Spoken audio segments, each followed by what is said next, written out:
So if you're looking to be educated on how you deal with the zombie apocalypse at a military level, you've come to the right place. So at what point do you need to be concerned with this thing? Let me show you. This here is it's a beta gamma meter, and what it does is it'll measure 2 of the 4 types of radiation.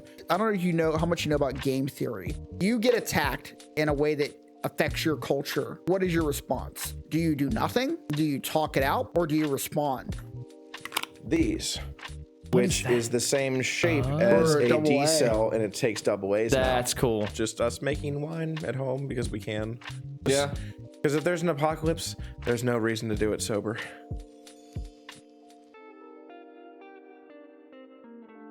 Hey everybody, welcome to Shot Takes. Tonight, we're talking about the apocalypse with my buddy DJ.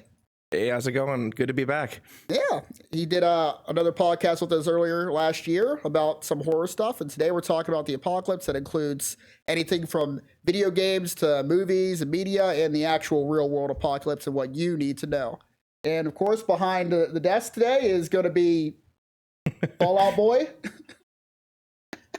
I didn't know we could afford them. We can't. We're getting sued for this. We are now. Don't monetize. Don't monetize. His father was kind enough to bless us with all this Fallout memorabilia, including the back is, all stuff owned by DJ and stuff that you're going to want to have in your survival kit if you want to survive the apocalypse. Might want to, but might want to. All right, DJ, you want to give us a little bit of background on yourself before we get into the actual episode? Sure. I spent 8 years in the military, Army, 3 years active and 5 in the Guard. Then I was security for 2 years, did college for police technology, and then I was a cop for 2 years. And now I work for a nuclear services company. How appropriate. Yeah, no, tell me about it. There's very few men more educated in the aspects of specifically nuclear fallout. It's been quite eye-opening for me the last 4 years. So let's go on and get into the first shot and the first topic. Okay, shot first or? Oh, well, yeah. So if you haven't been to the show before, we do a shot per topic. And the first question of the night is, well, I shouldn't have looked, but I know it's already bad. There ain't no winners here today. Australia.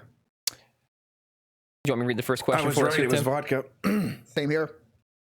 Go, dude. Okay, sorry. You were saying it like you were gonna read it, dude. I'm trying to finish my drink. We were still counting on the burn. All right. First question of the night is: how does The Last of Us show compare to the games? Ooh, good one. Also, maybe spoilers ahead. Probably. So more than likely spoilers, especially skip 20 if you minutes don't. ahead. Yeah, especially if you don't know either one yet. Yeah, the game's been out for 10 years plus, and the show's been out and has finished its second season. A lot of the big impact moments people complain about are kind of happened already. So yeah, for the most part, we want to talk about that a bit. Yeah, I have to say it actually was pretty close with a lot of aspects for the first and second season, as far as I've watched. I still have a few episodes to go on the second season, but I've played both games through a few times. So it definitely capitalized on all the portions of it that I felt were important. So I have to say, I think they paid good homage to it with the show itself. And they actually had a pretty good cast as well to really sink it in. Were there any characters you think did exceptionally well or poorly in the roles? I really think Pedro Pascal did great as Joel. Like he sounded like him, he looked like him, he acted like him. It could have just been that character from the game. Mm-hmm. And Ellie is I don't remember the actress who played as her. That is Bella Ramsey. Bella Ramsey, thank you. I think that she did a great job too. Like personality wise, she is very close to how Ellie was. Like kind of spunky, kind of like don't trust anybody. All the just someone who's had a really rough life, and understandably so. So I think that they did well with the actors, like choosing who they were doing for it, and even like the minor ones, it was exactly what I would have expected, like after playing the game and then watching that. So I think they did really well with it overall. Yeah. So a lot of people might disagree with you on like the Bella Ramsey thing in terms of like how effective she was as, that kind of character. It's typically, traditionally, a very strong female role character, which are very, very few in video games that are a very strong protagonist female. Well, greater medians, but let me get to my greater points. Okay. Do you think that their concerns are justified? I mean, I know that Bella Ramsey didn't necessarily look like Ellie, which I think was one of the main talking points of it. I mean, personality-wise, like voice and everything, she was pretty close. But yeah, by the way she looked, maybe not. And that might have been what they were going with. So I can't say either way, but I felt it was good. And I guess that's just about all I got for it. Right. So just to kind of clarify, I've only ever seen the show. I haven't played the game, but I just got 50% off on Steam, so I'm going to be playing it here soon. Well, that answers it. At least part 1, but we'll see about getting to part 2 and all that stuff once I get through it. But in terms of the actual show itself, I really enjoyed it. The first season was way better than the second season. But I think it has good narrative pacing and everything like that. I like the characters for the most part, even though people don't like Bella for whatever reason, based on how she looks compared to the game. I mean, I don't really know. I wouldn't know any better, right? Because that's just how Ellie looks to me. Like I know what she looks more than the actual character Ellie. I think the problem was that at least for Ellie in the game, she looked like Ellen Page. Yep, you beat me to it. And she was voiced by Ashley Johnson, who was actually on Blind Spot as well. It was a different TV show. If anybody plays Critical Role, she was actually the cleric in the first season. She was a cleric. What was her name? Like halfling Pike. Yeah, Pike Shorthalt. Yeah, she was the cleric for the party. Cool. So awesome. she's been around, but that was who. Unsurprisingly, she couldn't do it for this, and she looks nothing like Ellie, so that probably didn't help either. Which was cool because they did include her in the first season anyway. Do you think that you have to kind of fit a physical attribute type thing to like kind of match the energy of the character, what they're trying to convey? I mean, I think that's a good way to become that person a little bit, especially when you got like what was it, Marvel? They actually did that a lot with their shows. Like the guy who played Matt Murdock, Daredevil, he was the kid who like grew up reading Daredevil, loving Daredevil, and he could act just like what you'd expect him to be. So they did that a lot with other shows and stuff. But I think that at least for this show, that they tried to convey that as much as they could. Which, I mean, given that it was HBO Max, they had the time and money to get it accomplished. So yeah, I will say one kind of thing that kind of strikes me as odd as somebody who's only watched the show compared to the game is I will agree that Bella Ramsey, even though she personality wise does match that in terms of what she's trying to act, I think physically I can't really envision her going and dealing with these hardened apocalypse people who have survived out in the wild and have survival skills and have fought very difficult to kill creatures. I'm not really sold that she's capable of besting all of these people. Well, that actually kind of, I would say that kind of goes towards what I was saying about it being closer to the game itself, because Ellie herself, like, yeah, she's got a chip on her shoulder and she's kind of spunky and everything, but she's just a little girl. Like, she's only, I think she was 16 in the first game, and it was 5 years after that for the second one. So she's 23 for most of the story. For the second part, she would have been 21. Okay. Yeah, but as far as that goes, like the first one. Sorry, bad math. Oh, you're. I would blame that on the shots. How many shots have you had? We've had. Boy, it's just been one. Just move those around. But I think that they did, like, as much as everybody wants the protagonist or a protagonist to be like that hard ass can do anything character. I think that it was actually right that she kind of couldn't. Because that was really Joel's role, because he was there to protect her. He was there to take her to the objective, which was to the hospital in Utah. So I think that they actually did it well, because she was kind of learning in the first season, like how to protect herself, how to survive, because Joel was kind of teaching her along the way. So in that aspect, I think that was actually kind of accurate. So what things do you think they got wrong in the show compared to the game, based on what you've seen? If there was anything, or what would you change to make it better? Well, from at least as far as I've watched, I think that one thing that they kind of did wrong, and I realize it's creative license, the fact that Bill, when they went to get a vehicle from Bill, one of the survivors that was living out by himself in that little town, with his partner, whose name escapes me. Yeah, I will say real quick on that, I don't know what apart from that specific thing, I did like the side story. I don't know how much that was needed to be told. What were you going to say? Well, as far as the game goes, that never happened because I guess whatever was going on with Bill, we only got it from the perspective of Joel and Ellie when they got there. So we don't have that to look in on as far as like how the show did it, where it was a whole different perspective. When it came to that, I really felt like they could have had Bill still be there to like meet them, talk to them, and everything. Because in the game, at least, there was a whole lot of banter that went on between Ellie and Bill because she like had a problem with him immediately, and he just didn't want to deal with kids, so he hated her.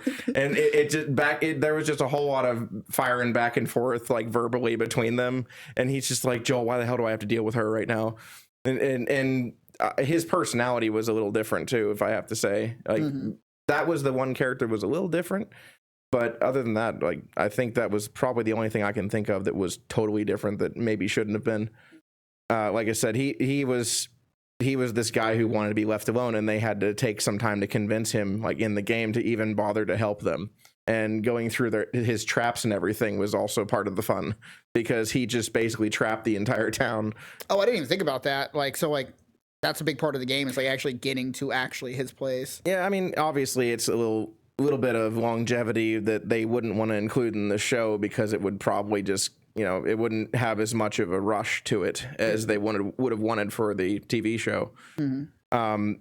As part of the game, you had to like find your way through all of his tripwires and shit and actually set some of them off on purpose or let one of the infected go through it for you. So you can have it go off and not kill you.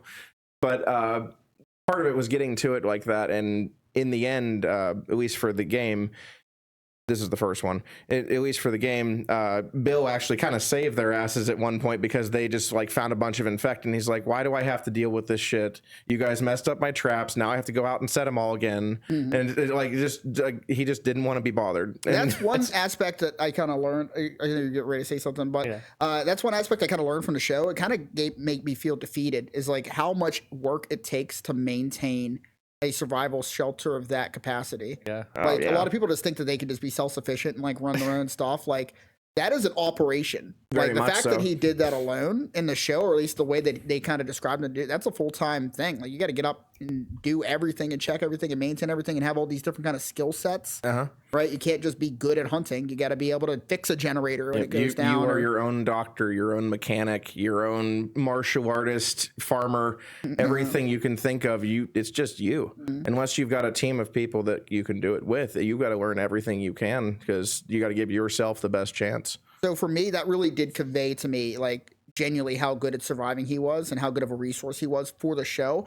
So I think from a show perspective, I think that it was a good addition just because it gave the characters an understanding of like how valuable not the characters, sorry, the viewers an understanding of how valuable his resources were to get to and why it's worth for them going that far out of their way to get there. Right, because he was the one person that could have provided them with a vehicle so they'd be able to get further in their objective. Because I think that they started, I believe it was Boston, right?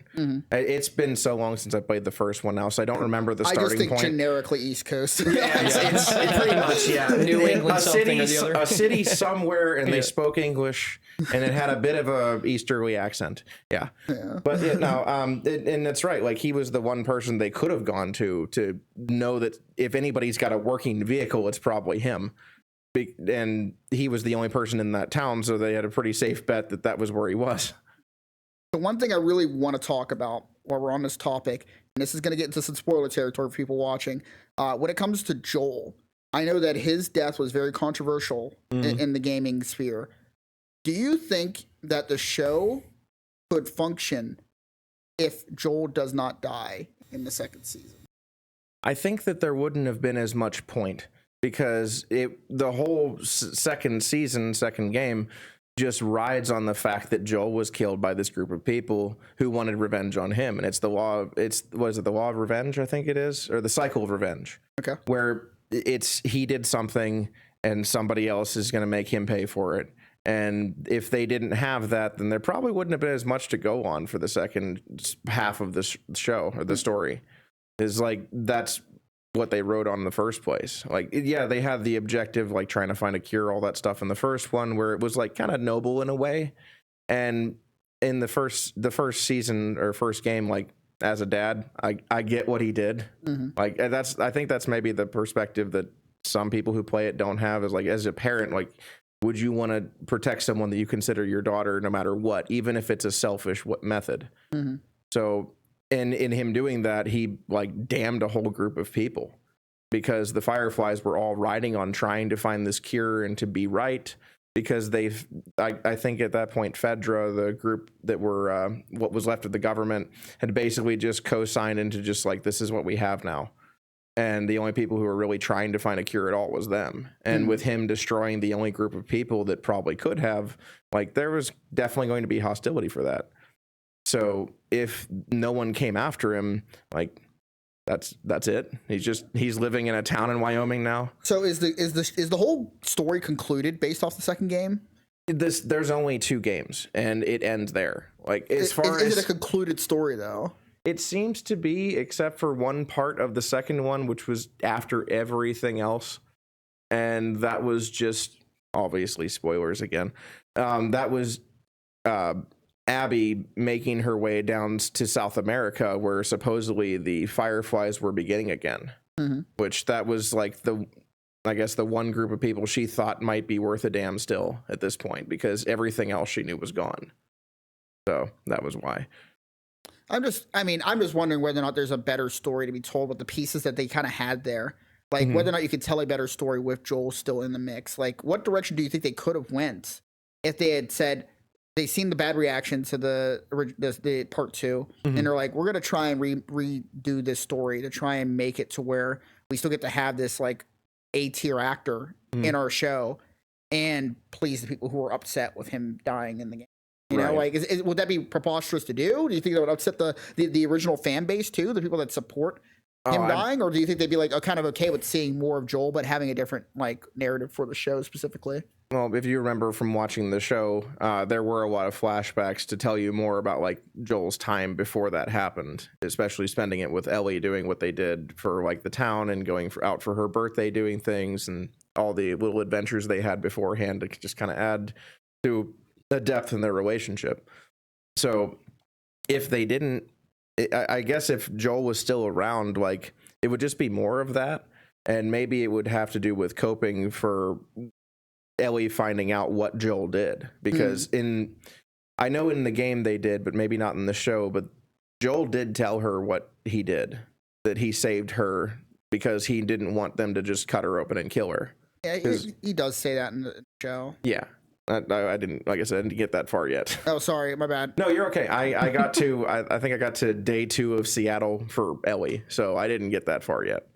But it is, as far as like what they could have done instead, I think it probably would have made like the actual gamer fan base pretty mad to not go along with what was going to happen. Like, we were prepared for this. We knew the tragedy was going to happen, and I don't know if I ever mentioned this yet, but when it comes to apocalypse stories, like in general, they are always a tragedy. Every one of them is. And you can look into any game, any movie for that, and it always is a tragedy. Like, Fallout's probably one of the only exceptions for that, where you know it's going to, you can come out on top. But at the same time, you're probably destroying some society or something in the long run of doing so. Like, what was the example? Like, in New Vegas, you have to pick a side to finish the main story between the NCR or the Legion. And it's the same thing with like Fallout 4, where you have like the Minutemen or the Institute and the Brotherhood of Steel. Like, you always have to pick one and destroy the other ones. So no matter what, there's someone that's going to have a bad day. Putting it lightly, of course. For sure. It's funny because also with Fallout, I only played Fallout 3. I haven't beat it. I just played enough of it to know that it wasn't like really my thing, but I really enjoyed the show. I thought that the show was really well done, and I don't know what opinions you have about the show, but I think the show was fantastic, actually. Like, they went right along with what would have been like canon. Like, it was their own story. They did their own thing with it, but it still fit the bill for everything that we already knew about Fallout. So I've played all of them except for Tactics, which no one's played that one. Fallout Tactics. Yeah. Well, like Final Fantasy Tactics. Black sheep at the. It was supposed to be like a turn-based strategy game, more action, more gameplay focused than role play focused. Yeah, more tactical than anything. Like, you've got a bunch of Brotherhood soldiers, and I will say, like, after watching the show, I guess this is somewhat spoilers. Like the vaults, they have like different like experiments that's going on in each vault. Oh yeah, I thought that was just so fascinating. Like all the different experiments that they had going on in each thing. I thought it was kind of like cartoony too. Well, this is like some of the things that they had going on in there. But I still watch like on YouTube like all different kind of like about the vaults, recollections of like or explanations of what each vaults did and like what happened with them and stuff. So you know about the vault with one man and the puppets. I know about the vault with where they just kept cloning one guy. The Gary vault. The Gary vault. I know what the Gary vault. There was something different for each one of them, and not one of the vaults was actually meant to really save anyone, and they even said as much in the comic they had about the different vaults. I think Bethesda came out with that round after 3, after Fallout 3. Or was it after New Vegas? Well, as far as I understand, there were some vaults that were designed for specifically the dignitaries to survive in. They're just normal vaults. I think there was 1 or 2 of those. Like the Enclave, I think, came from one of those. That was the government officials who all survived the apocalypse because they had their own special place that money paid for. There's some control vaults too. There was was there 2 of those? I think. I'm pretty sure the NCR came out of one of those. The NCR did? Pretty sure. And Cali. Where Shady Sands, which I was going to ask you what you felt about Shady Sands getting blown up in the show. Oh, that was pretty controversial. I thought that was that controversial?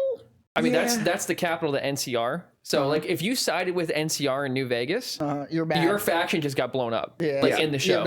Your president is gone. Your president's gone. Your whole Olympus is fallen. Gone. Yeah. Olympus is fallen. Yeah, and that was revealed in a TV show. So like, some people are mad about that. Where are they going in the second season? Is it Vegas or are they going to Seattle? It is or Vegas. What's going on? Oh, it is Vegas. Like they showed the one dude going to Seattle. I was like, no, New Vegas. You can see the top. That's Vegas. If you look at when he's walking into the distance in the desert for that city, you could see the Tops Casino. Yeah. Which is in Vegas.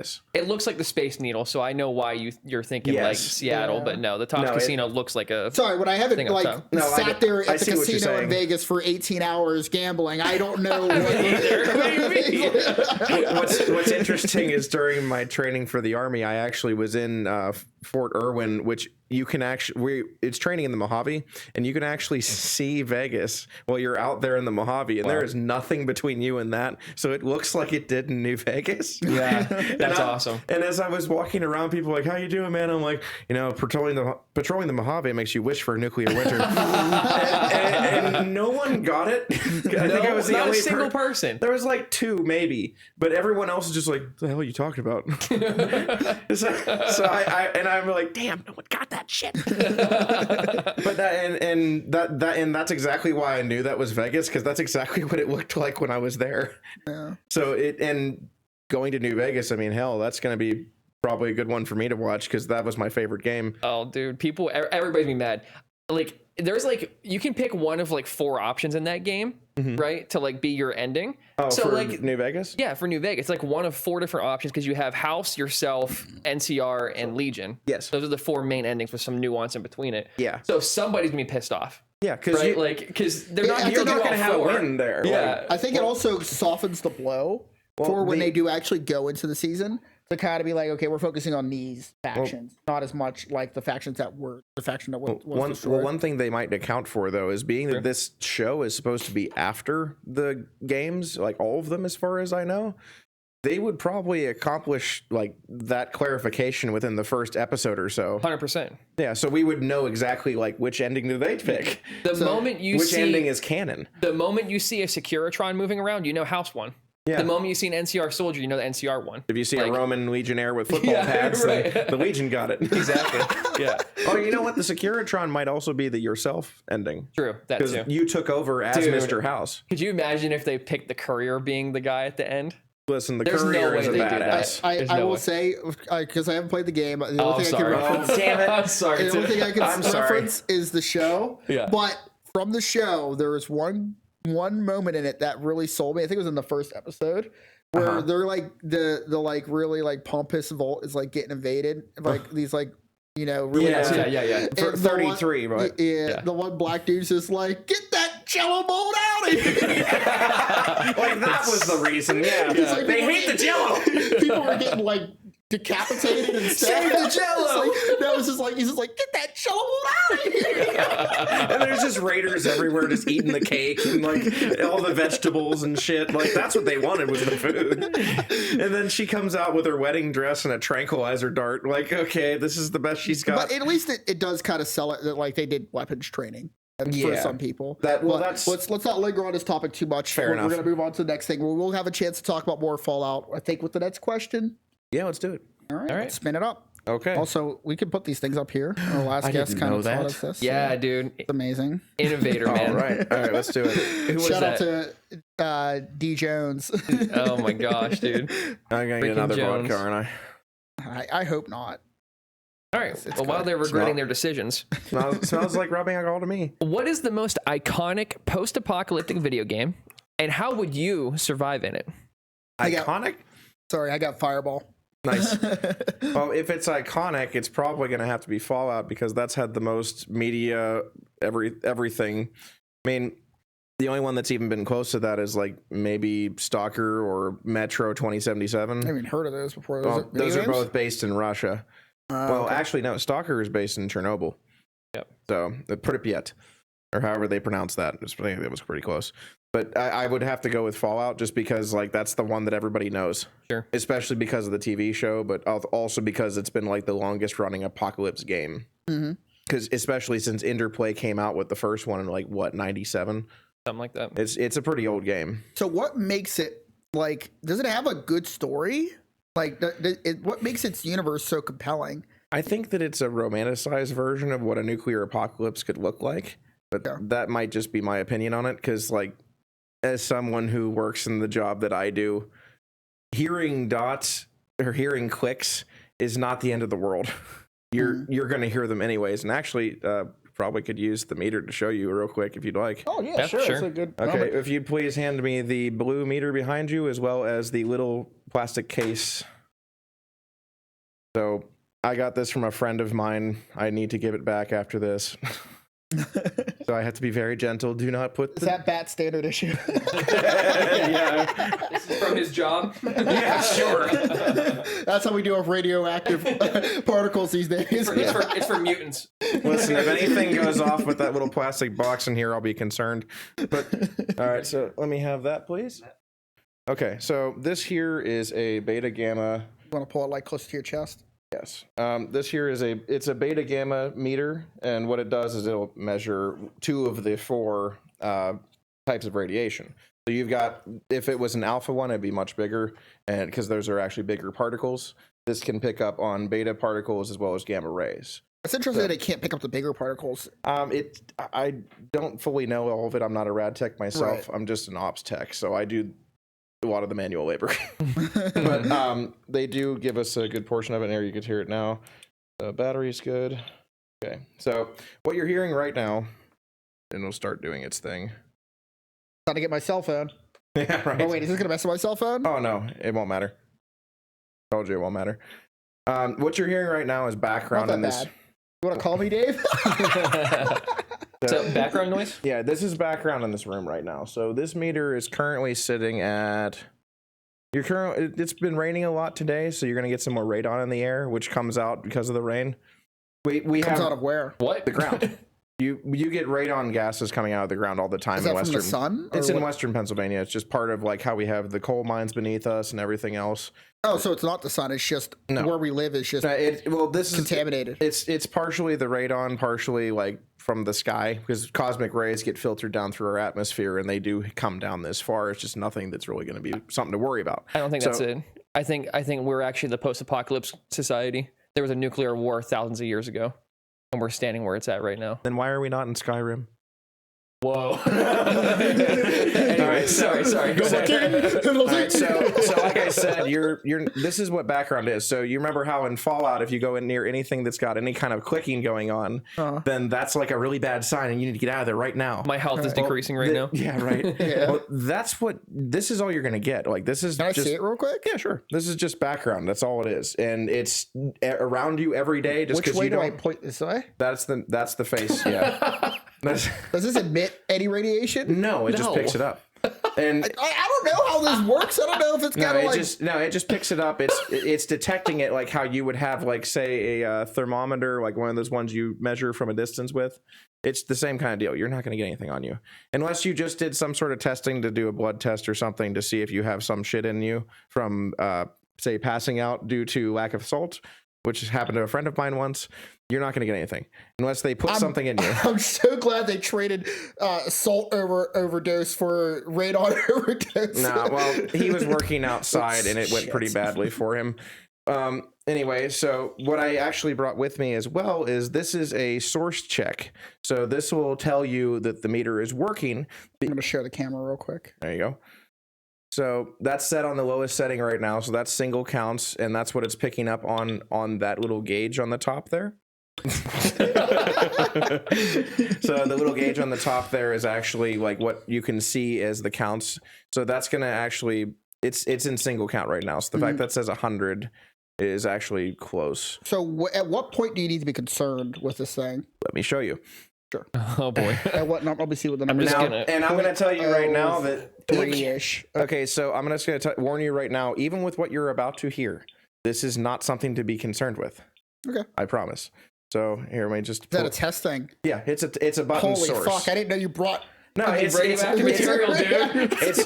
Do you see the symbol? I'm joking. So this is looking at 5 microcuries of cesium-137. So that's going to tell me exactly what I'm supposed to see on here, which should be about 2,500 counts. Okay, so as opposed to the 60 that it was getting right now. Okay. Jeez. Okay, so now I'm gonna reset this right here with this button, and it's gonna go back down, and I'm going to set it towards the. Make sure you're speaking into the mic. Sorry, I'm going to set it towards the 1,000 meter, which is going to show up on here, and now it's moving slower. You can see it on the camera here, and that's moving slower now. Move it slightly to your left. Left. Okay. Yeah. Thank you. Okay, so you got it. You're just hearing hundreds of counts at a time. Yeah. Okay. The meter. Has the meter moved? Because I don't see it on the camera. It's on the 1,000 meter. Okay. So let me put it down to 100 for you. Give you a little bit of perspective here. Okay, see it Oh, now? I see. So it's gonna level off right there, and So you have that's to how much you're preset getting. like what range you're looking at. It's how much intake it's gonna show at a time. Sorry, it's how much intake it's gonna show at a time. So you if you want it to be real sensitive, you're putting it on the 1. If you want it to have a little bit of leeway, it's the 10. I set it to the 100 just now to show you how that would measure. So here's what I want to know. Put it back to the normal range of I'm looking for just trace Just radiation. anything. How close to that can you get before it starts freaking out? Well, not too close.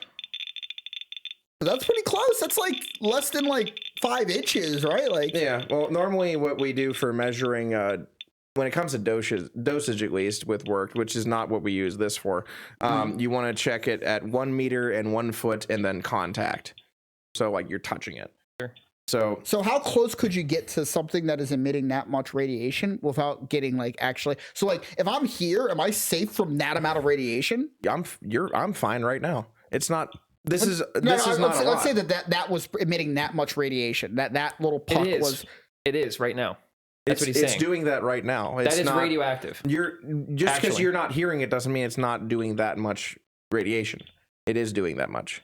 What the fuck is going on, dude? It's not gonna hurt you, I promise. Dude, why is it gonna hurt me? I'm telling you, Dude, it's not. how do you really know? I mean, we're just humans living here on this giant rock. Because I've been working at this job for 4 years with stuff hotter than this, and it hasn't bothered me at all. Have you grown any extra appendages? Take off your shirt. I want to see that third arm right now. Bring it out. Listen, all I know is I don't have to turn on a light to take a piss in the middle of the night anymore. Whoa. I'm kidding. Cool. No, I'm kidding. That's not how that works. Can I eat that? No. What is wrong with you? I'd recommend you don't. Because if I do that, then I have to call in to one of the people at work and be like, hey, we really need somebody over here right now.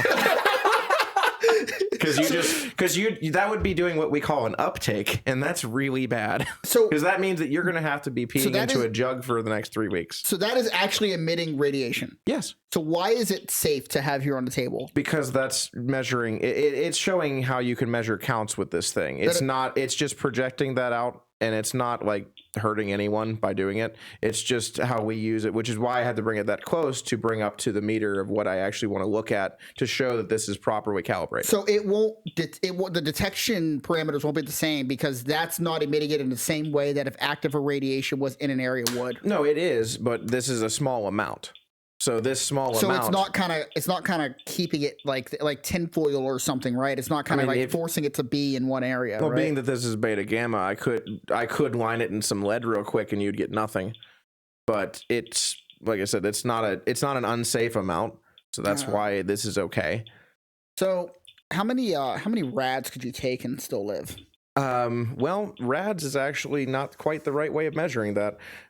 So they use rads in Fallout, and that is something that hasn't been used in a very long time. I can set this aside. I'm gonna turn it off for now. That's fine. Save its battery. That was cool. Thank you. Yeah, that was super cool. I never seen one. Go ahead and set this so. down, please. Yeah. Thank you very much. So what we measure, at least with work, is when it comes to dosage, like what's hitting your body, like say the sun's rays, like getting a sunburn, something like that. X-rays, whenever you get an X-ray, what we measure in is millirems or rems. When it's so millirems is the smaller increment, and then a rem is 1,000 millirems. With my work, our limit is 2,000 millirems a year, so 2 rems. Now, the federal limit is 5 rems, so 5,000 millirems. And that's still, like, even if you get that quickly, that's still not enough to really harm you. So that's why our safety margin is lower than that even still. And, like, I think, like, my first year I was there working, I probably got maybe 250 to 300 millirems. I don't quite remember the number. And even still, like with the hottest stuff we were working with, because I was moving storage of like dosimetry beads that you'd have in, say, a power plant cooling pool. That still, like, that's all it did. And it's just showing, like, I guess for me, it was just showing like it isn't so bad. Because I showed up to that place to start work petrified. Yeah. Because I was hearing what you were just hearing. Did they give you like a suit or something to like wear while you're doing this stuff? Or the suit is just for contaminants, because contamination and dosage are 2 separate things. The particles that is what the suits protect from. So like the stuff is loose. It's like dust. It can come off. You can't actually see it, which is why we have those things. So what's in that thing? It's concentrated into that disc. So none of it's coming out. It's just the rays coming off. So the particles have to touch you before it can't just like you can't just be near it and just like get secondhand radiation. Well, no. So the way that works is like I said, dosage and particles are 2 different things. So like you can get it on your skin. It's not good to have it on your skin. Like you'd have to clean it off. That's actually why.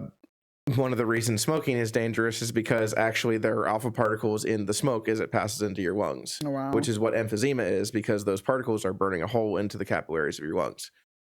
So, wow. Yay. No. Why don't they say that during non-smoking campaigns? Like, just say that. Because nobody is smart enough to get that. Just bring out the Geiger meter every time. Yeah, seriously, dude. Put it right next to the cigarette. I ain't puffing on that. We actually, the problem with that is you wouldn't get it because it would stay down there. So...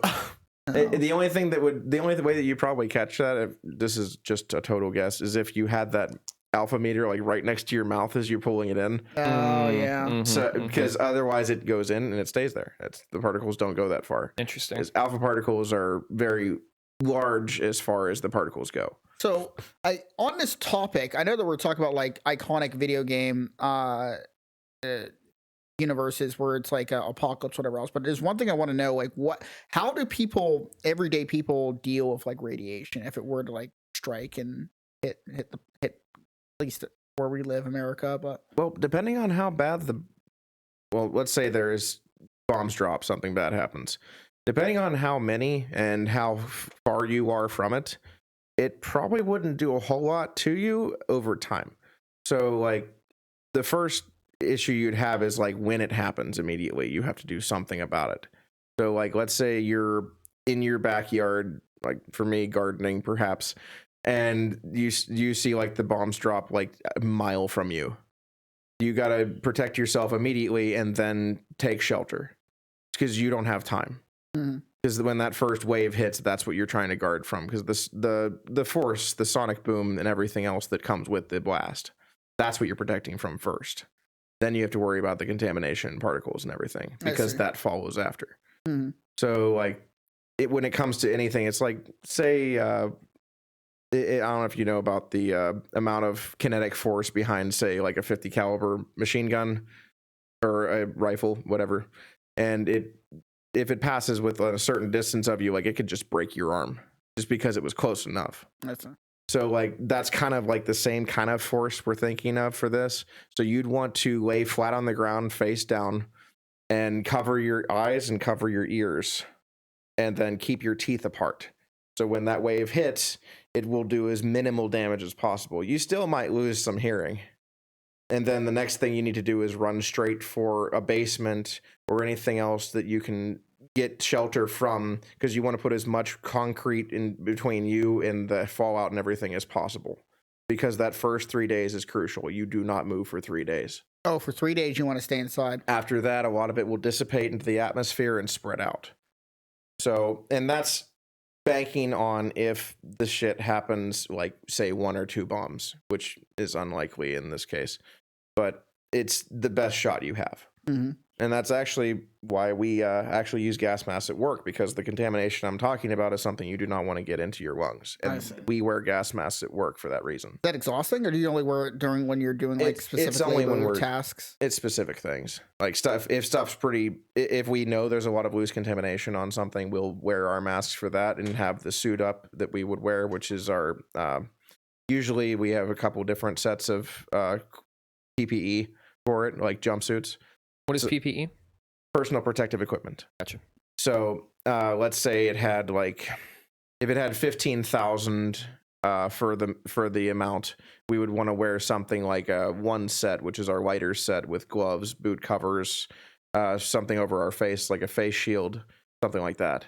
If it was up to like 50,000, we'd probably want to have something a little heavier, which we actually have a heavier jumpsuit as well. And all this stuff is disposable. How much do you think that kind of disposable? So like, you don't want to like wear, can you like wash it at all? If you get exposed to something, how do you clean that stuff? You don't clean it. You just throw it away. Yeah.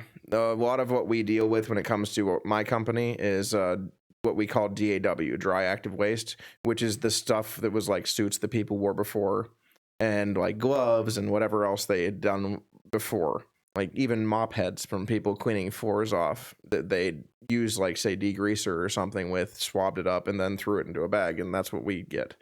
And we'll put it into a rail car to send it off for burial, which will usually end up in Texas.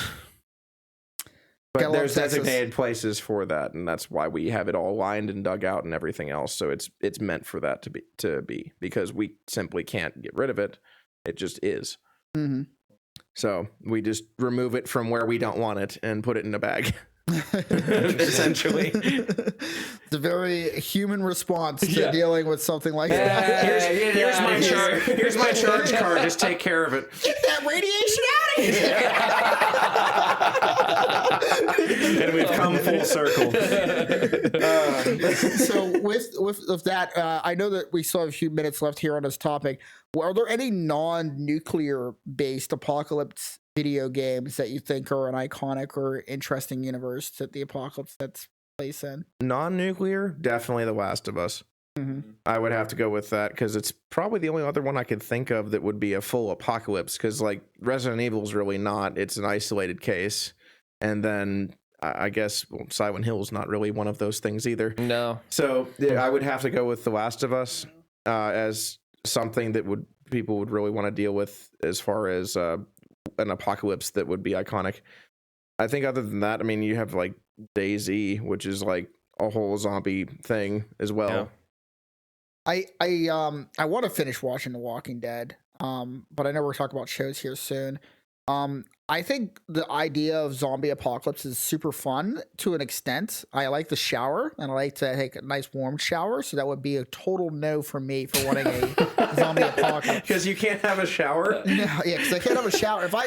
I go out and kill zombies all day, but if I can't come home and take a nice warm shower, Ain't worth it. Well, then, hey, you better prepare better and have a hot shower. I'm just gonna. Well, like if you can't even think of how to get yourself a hot shower in the apocalypse, dude, you're not surviving the apocalypse. Just boil the water. Yeah, And then It's run like a it over shower. yourself. What are you gonna do? You're gonna like You make put it them in a all bucket, and then you put run it it over where? yourself. You never heard of a solar shower, have you?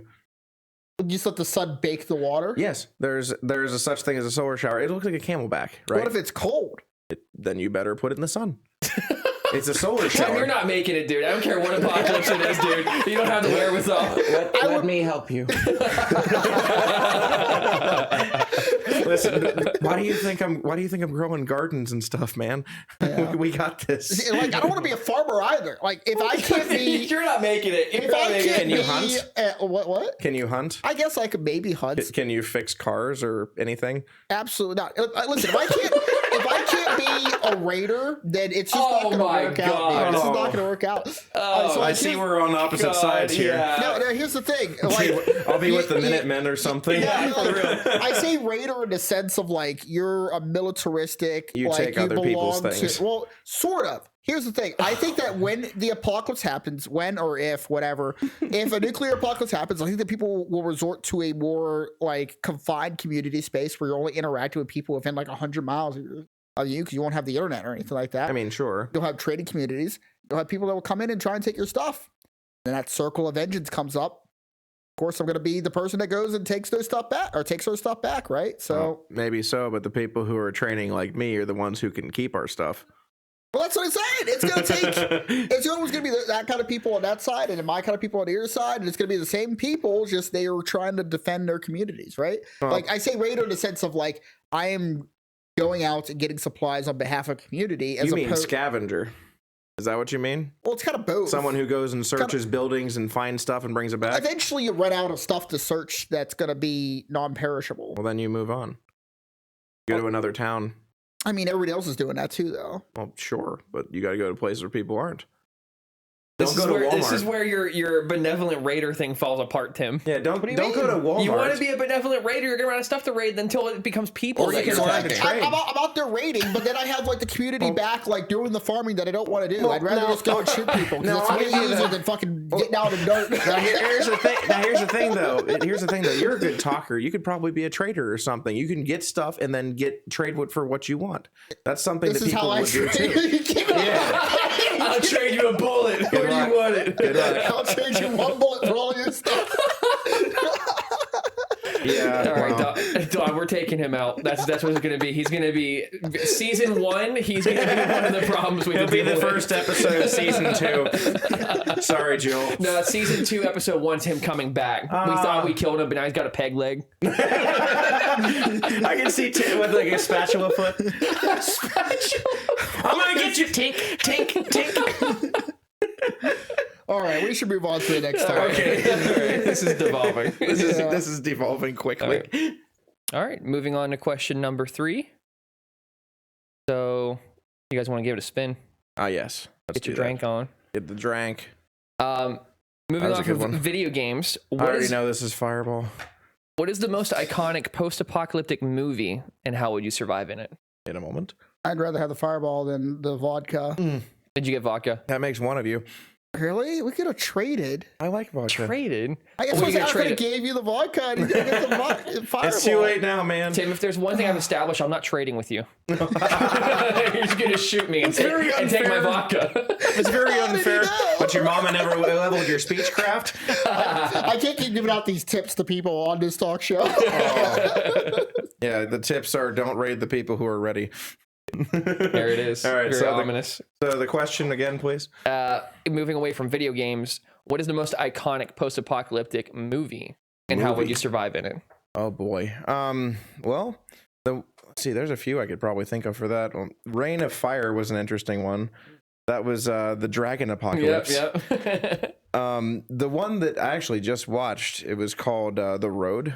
It was actually it was so good, dude. it was Viggo Mortensen. It was a novel by Cormac McCarthy, the same guy who did No Country for Old Men, and it was what I feel was probably a much more realistic version of what a nuclear apocalypse would look like, because it was just everything was burned out, everything was gone, it was ruined, and it was just a man and his son trying to essentially find the West Coast simply because he wanted to keep his boy alive and show him the ocean before he died. Mm. And that was really his only motivation, was just protecting his son.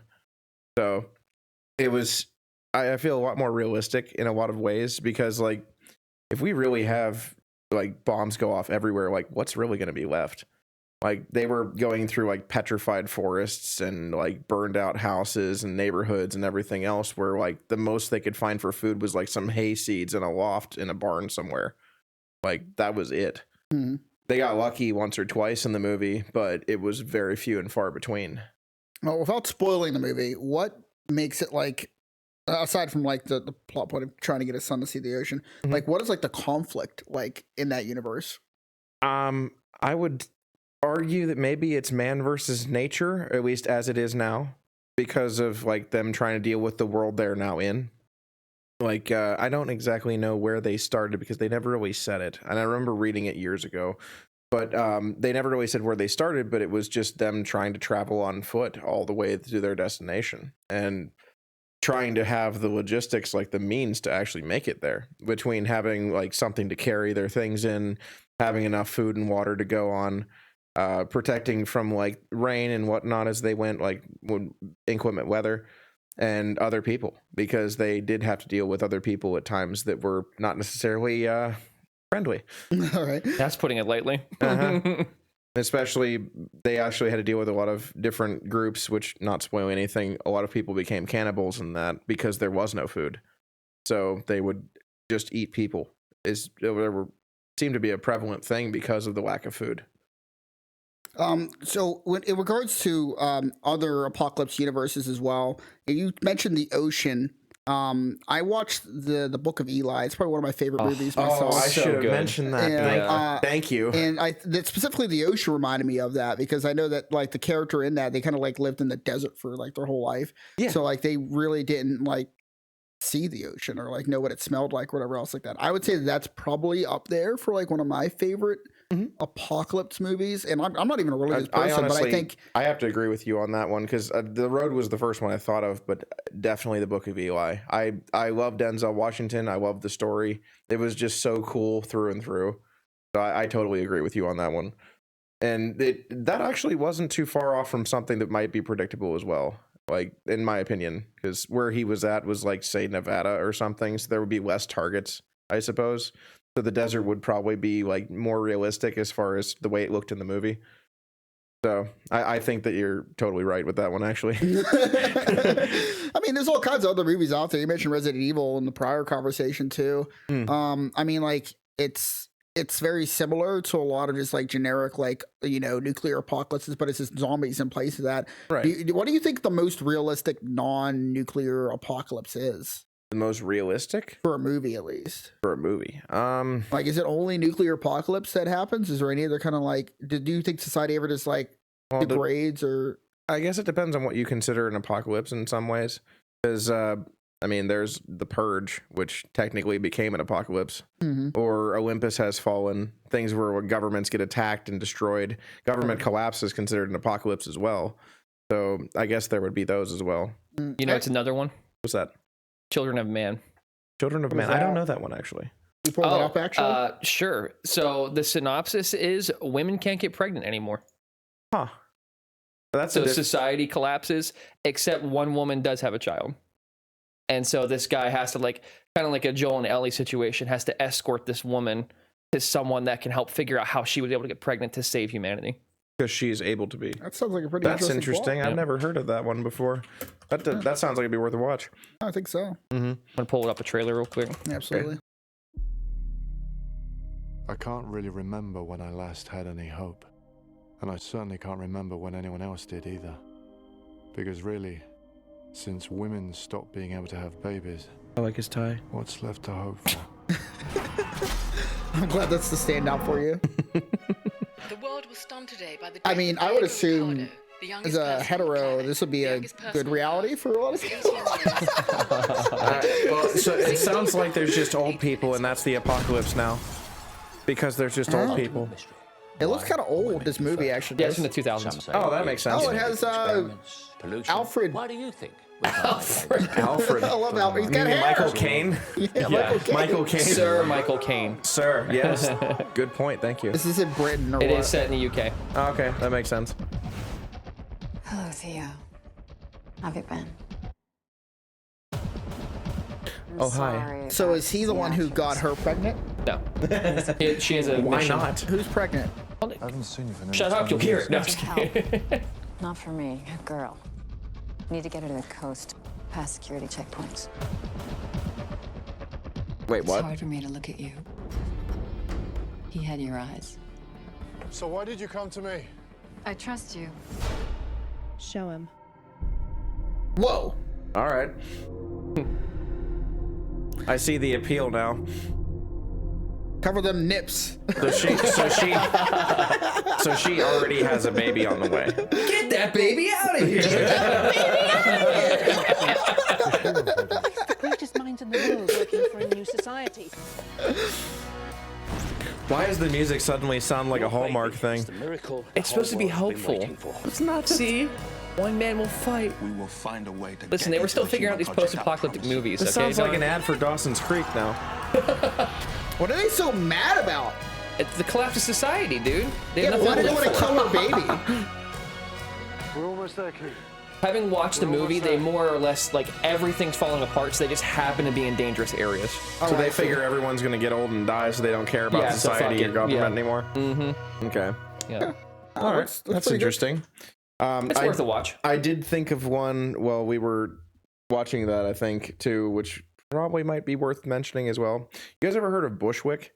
Mm-mm. I haven't either. It's Bushwick, I think it's called, but it's basically like our country begins a civil war where like whole states go up against each other, and it's just like a sudden thing that just happens, and it takes place in Brooklyn, which it starts off as like this couple, and it ends up with the woman from the couple ends up meeting this guy who was a prepper who's actually Dave Bautista.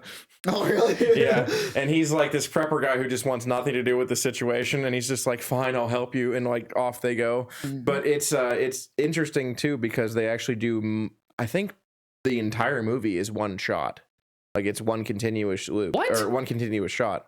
Okay, so like Yeah, like there's no interruptions, it's all done one way or through. at least it's meant to look like that, obviously. Well, yeah, but it I think it was.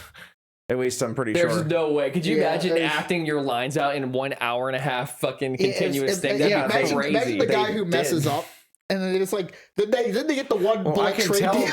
I can tell at one point or another they must have like forgot a line or said it some other way, and there was a little bit of a glitch there with the people. Oh, So I yeah. think they really did do it continuously. Oh my gosh. Which that if that is the case, I could be wrong, but if that is the case, that would be pretty impressive. I have the trailer up. Is it worth watching the trailer? I think we'll pass on this one. Okay, for now, yeah. He just shows images, still images from it. I guess would be a bit better. Yeah. Is it in Spanish? Apparently. It appears to be in Spanish. Oh no, that's French. Oh mon dieu. Goodness. Oh, mon Look Dieu. at look at the I schnoz just on have to that play guy. Expedition 33. That's kind of an Is that his apocalypse nose? universe. Did you see that That's a schnoz? nose. Wow. Look at that. Holy smokes. That's not a nose, that's a beak. Yeah, it's Dave Bautista and Brittany Snow. I forgot the actress's name. Dave Bautista was in another apocalypse movie with The like o- zombies. The Not only too- thing I know him from is being Drax in the Guardians of the Galaxy. Yes. Yeah, Such a great character. Apparently, that role killed If I him, don't though, move, his like acting can't. career. What? Did he get typecast from that? I think he did. I think Oh. he just like he really wanted to just do other kind of roles, and that was like a very like simpleton role, and it kind of like locked him out of doing stuff that was more interesting. Yeah. If that's the case, then this was a whole different thing for him because he was like this grumbling curmudgeon who just didn't want to be in this situation. Hey, they made The Raid. That's awesome. I don't know if you ever seen The Raid, but it's really good. Is it about World of Warcraft? No, it's about it's literally about a police raid. Oh, okay. Yeah, That's way less interesting to me. That's a whole different situation. Yeah, that's a whole different situation. The police raid of World of Warcraft. Yeah, were they at Mag Theridon's lair? Okay, I forgot where we were at with this. We started on movies and then we just Iconic movies still. iconic movies.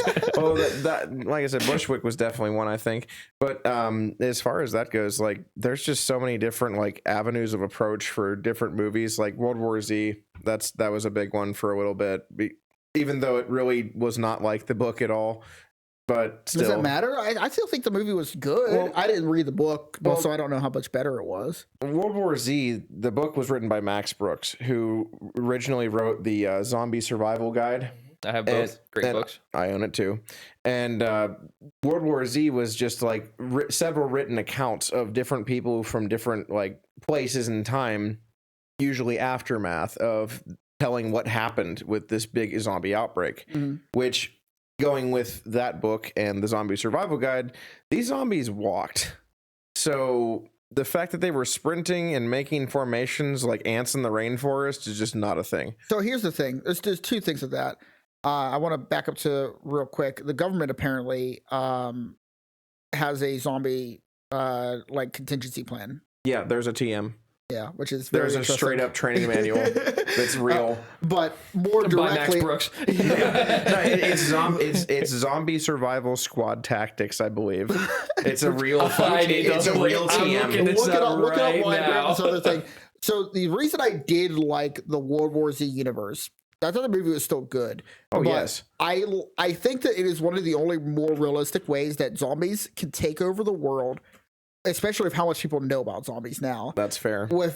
Without it being a like airborne illness or something. I don't know how slow zombies could take over the world. And granted, I've seen some really stupid people that like I've seen like compilations on like shorts or TikTok where like some guy will come like and come out and be like And they're like falling over, dude. and it's just like the most pathetic like And actually- white girl horror movie stuff you ever seen, and it's just keep screaming, it'll go away. Yeah. There was actually one I just thought of. I Am Legend.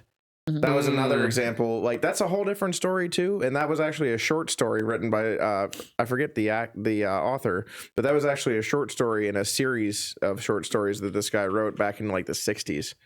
But that actually was like a whole different thing, which because I believe it was loosely based off of vampires more than it was zombies. And then with what was it, the way they talked about it with the movie at least, and partially the book, I read it a long time ago.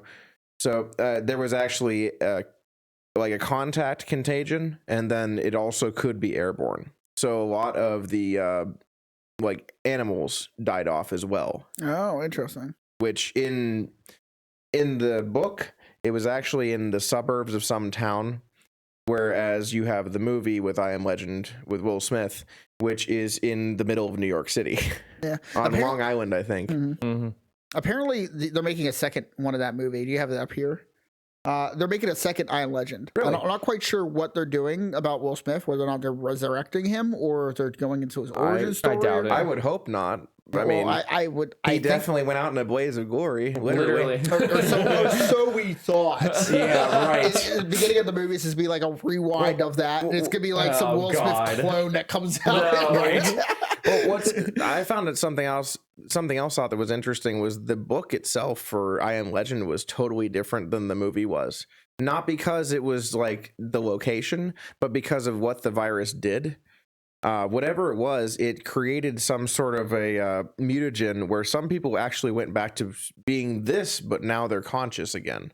Where they actually like can still be people. They're just this thing now, where they are allergic to sunlight and they can be killed in certain Well, it's ways. the interesting thing they kind of alluded to in the movie is that like they did have some semblance of humanity in them. They still cared about their little community and stuff. Right. Well, And yeah, the whole thing is he killed that one's wife, and that's why it wanted to get him. yes, You that know? was part of it. That was the whole arc of how he got taken out, pretty much.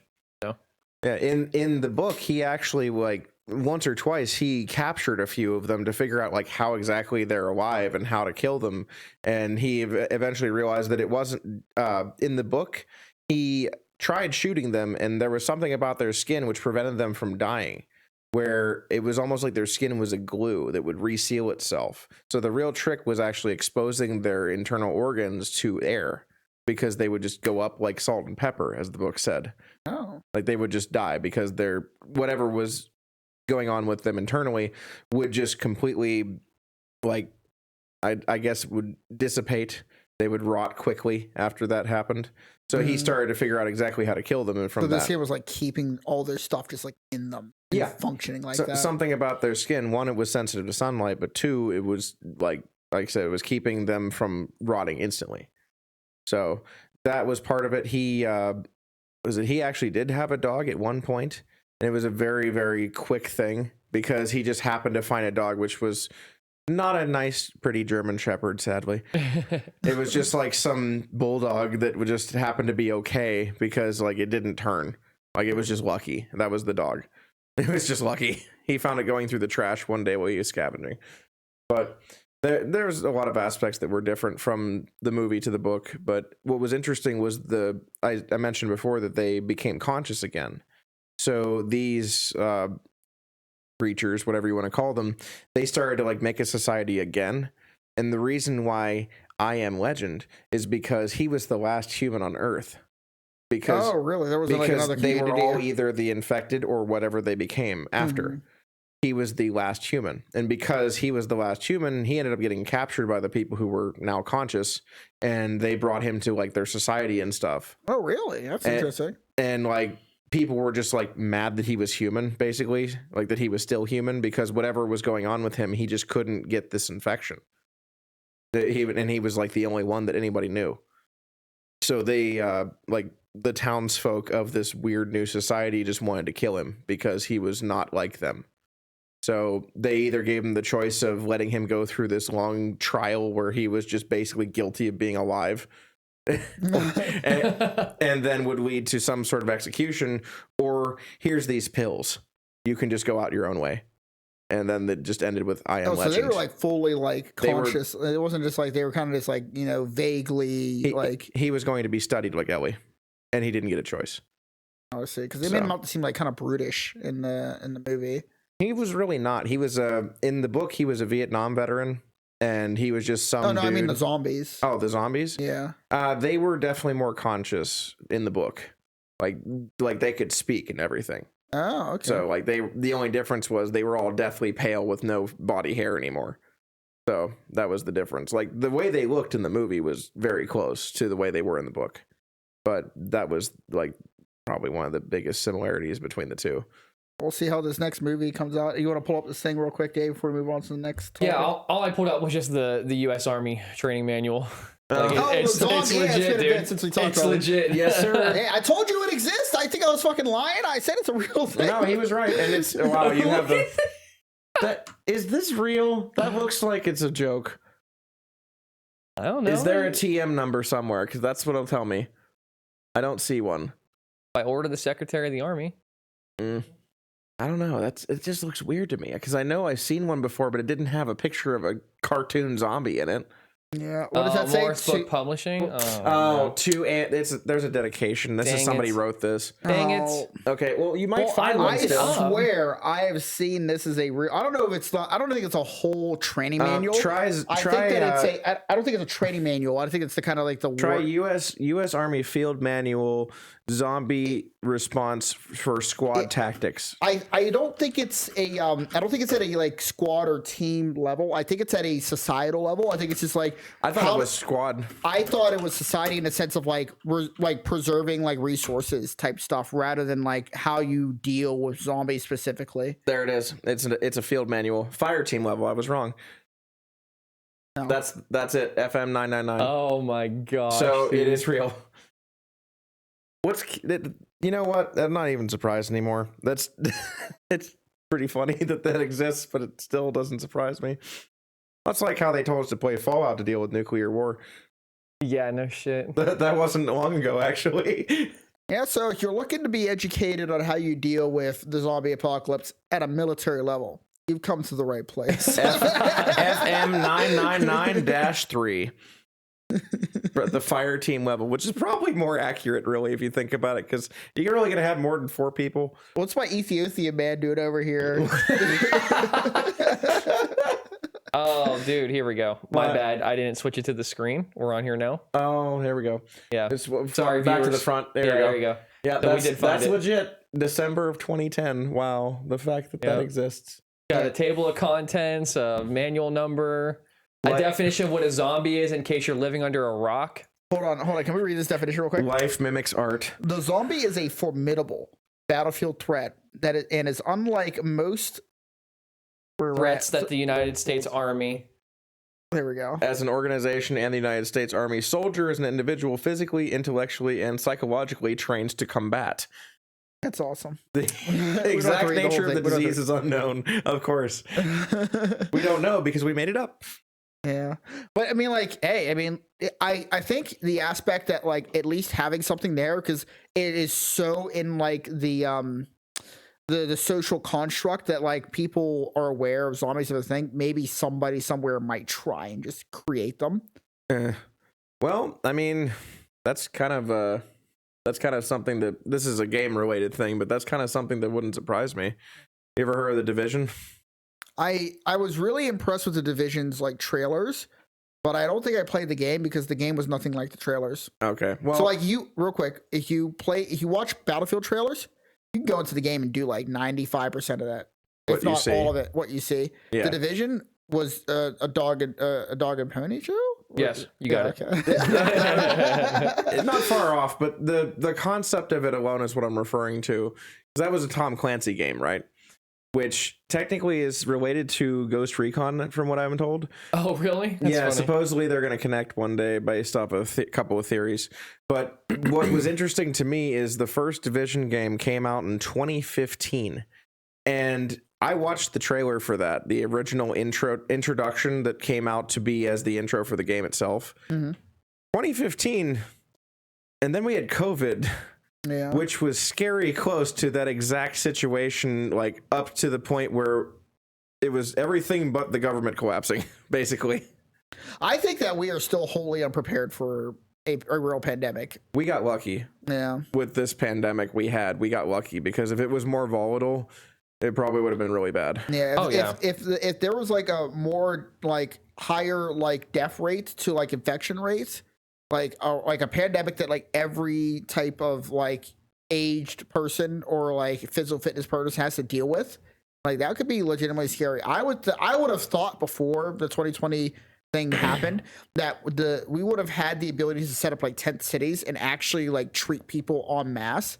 We don't have that capability. And properly isolate and everything else that we were supposed to be doing that didn't. Or even just get ventilators. I mean, sure. Not even that. Ventilators seem to be a problem. I would have thought that like we would have had reserve resources for this set aside, specifically for this, because this is a very real. It isn't just like some zombie invasion. This is a real logistical thing that happens every like 50 to 75 years, generically speaking. You know? Historically, there was one that happened in the early teens, turn of the century of the 1900s. The Spanish flu came, and that was when people actually did wear like masks and stuff as well. And it was almost the same situation where people were like, oh, I don't believe in this. I don't believe in wearing a mask. And all this stuff happened, but these people were actually dying from it at the same time. Yeah. So that's I mean, you should have paid attention there, Pilgrim. Yeah.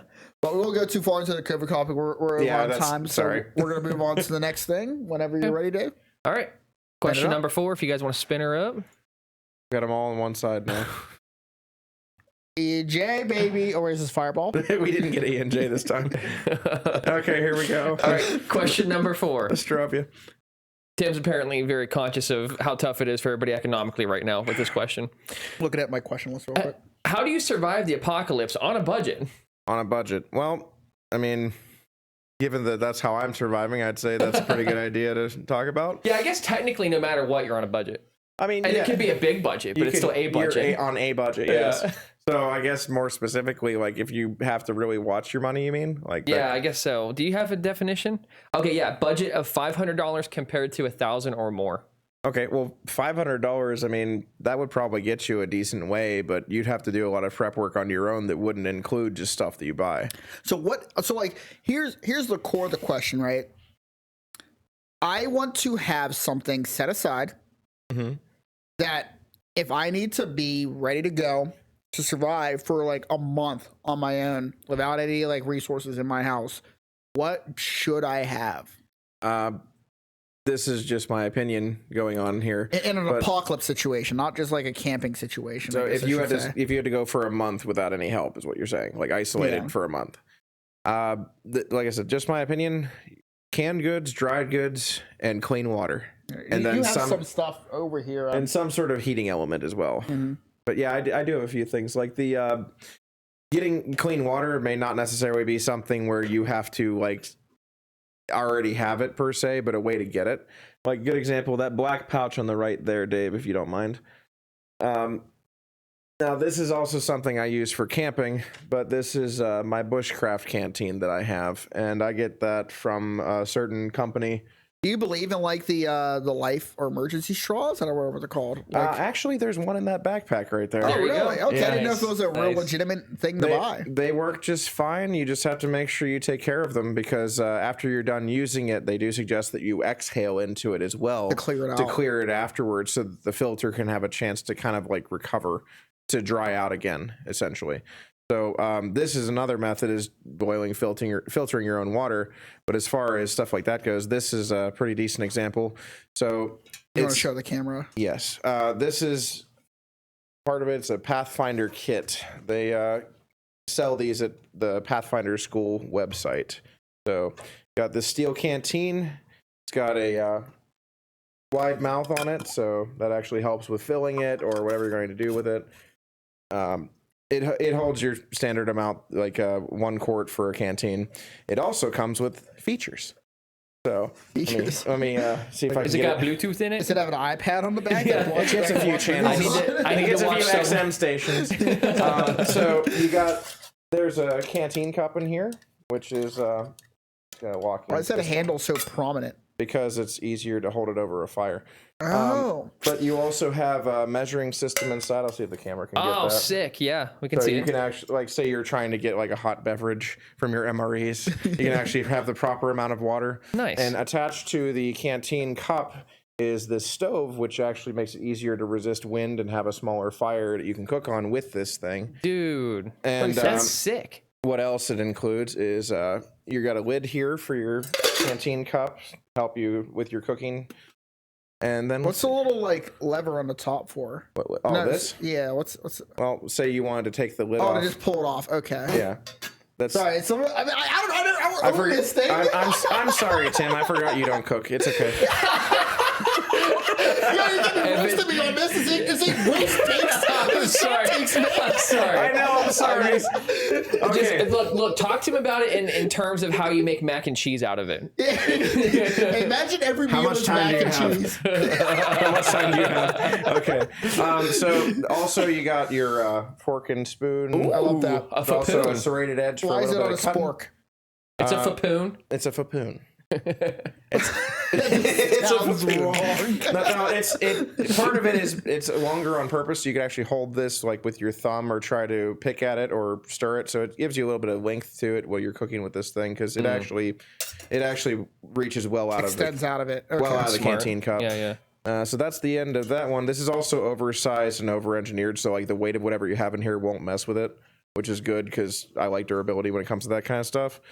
So it also has, I put a few things in here as well, but this is what one of the things it came with was a Inferno disc set. Which what these are is you can unscrew it here, and these are little discs that have. Oh, sorry, I bumped the mic.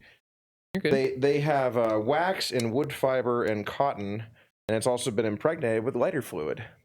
So what you do is you can, I'm not going to do it, but you break it up and loosen up all the pieces of it to like make the wax separate a little bit, and then you can light it, and it actually burns for about 5 minutes by itself. Oh, that's Wow. really interesting. Which is a good way to start a recently fire if you're in trouble and things are wet and you have to. Yeah, I went camping, and that was the kind of issue, right? Because like you could burn like the newspaper and like the leaves and stuff, but And it only nothing burns else for catches. like 15 seconds, and if it's not enough heat to burn the rest of it, it's just completely useless. So that's really important Right. that it And can burn for 5 minutes. And this one, there's not actually chew in here, but this is something I got from a friend of mine when he was done with it. But you can actually take like dried paper and stuff in like a chew can, because this is actually just cardboard, Right. and you can set it underneath like this and use this to start your fire as well, which will burn for a little bit and make it kind of hot. Smart. I like So that. I just stuck this in here. It's something that helps with if I don't feel like spending a Pathfinder disc. Yeah, right. Because those are not exactly cheap. What if instead of being caps in the future, it's Pathfinder discs as currency?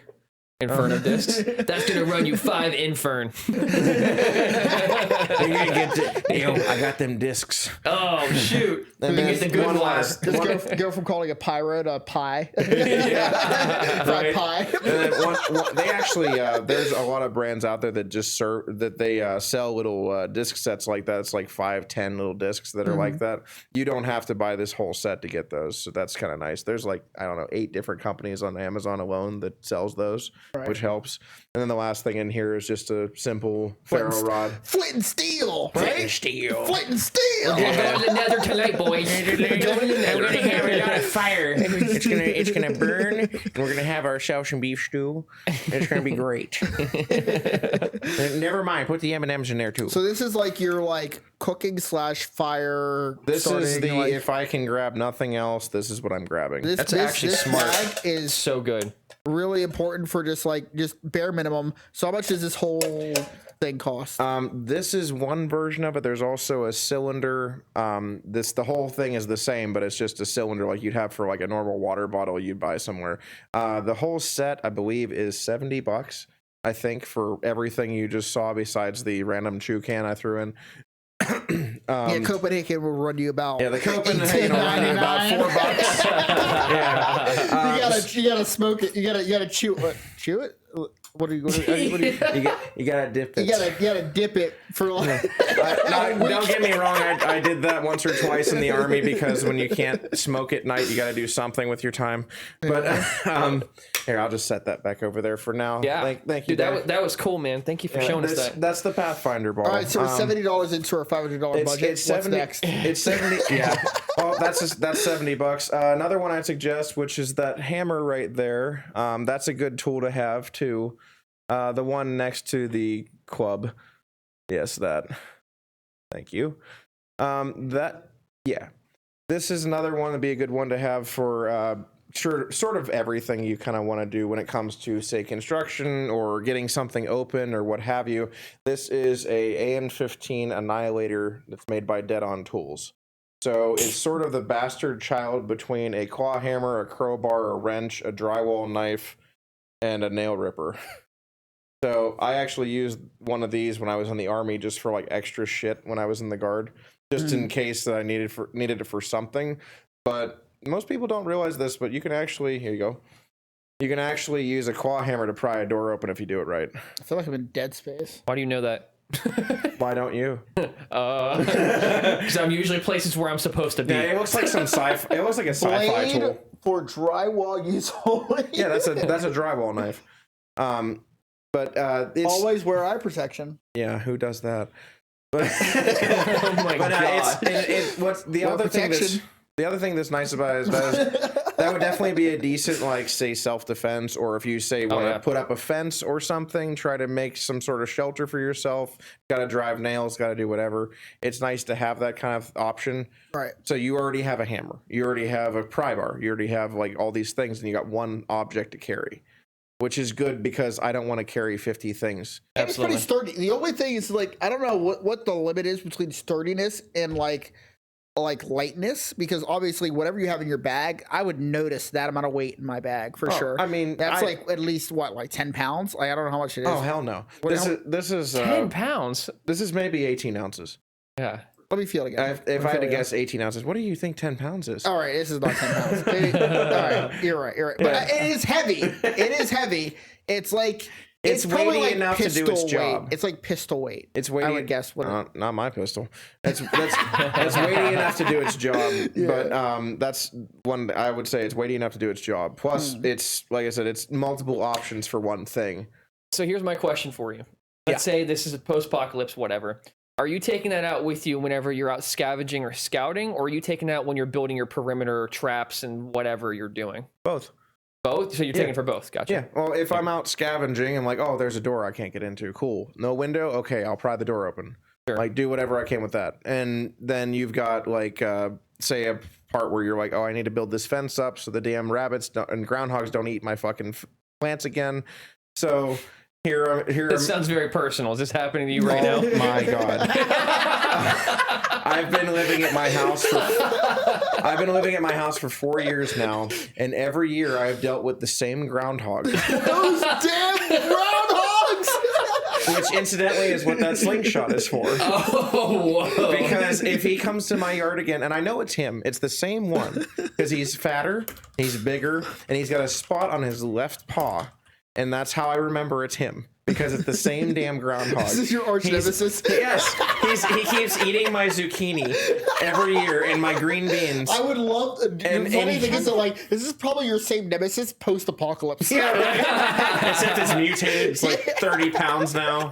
So I know who this is. This is it's Chuck the groundhog. Have you seen Chuck before? I haven't seen Chuck. I haven't. There's a farmer, not to sidebar too much, just super quick. I've seen it. Little son of a bitch that eats in front of the security camera. Yeah, there's a security camera this farmer hooked up to try to figure out where this groundhog's coming from, and he can't get Chuck, and every time he's just eating in front of the camera, dude. Oh, it's like mocking him. Yeah. He shamelessly eats them while he's plopped down right in front of the camera. It's like it knows. He's teaching his family to do the same. Gardener Jeff has grown fresh fruits and vegetables for decades.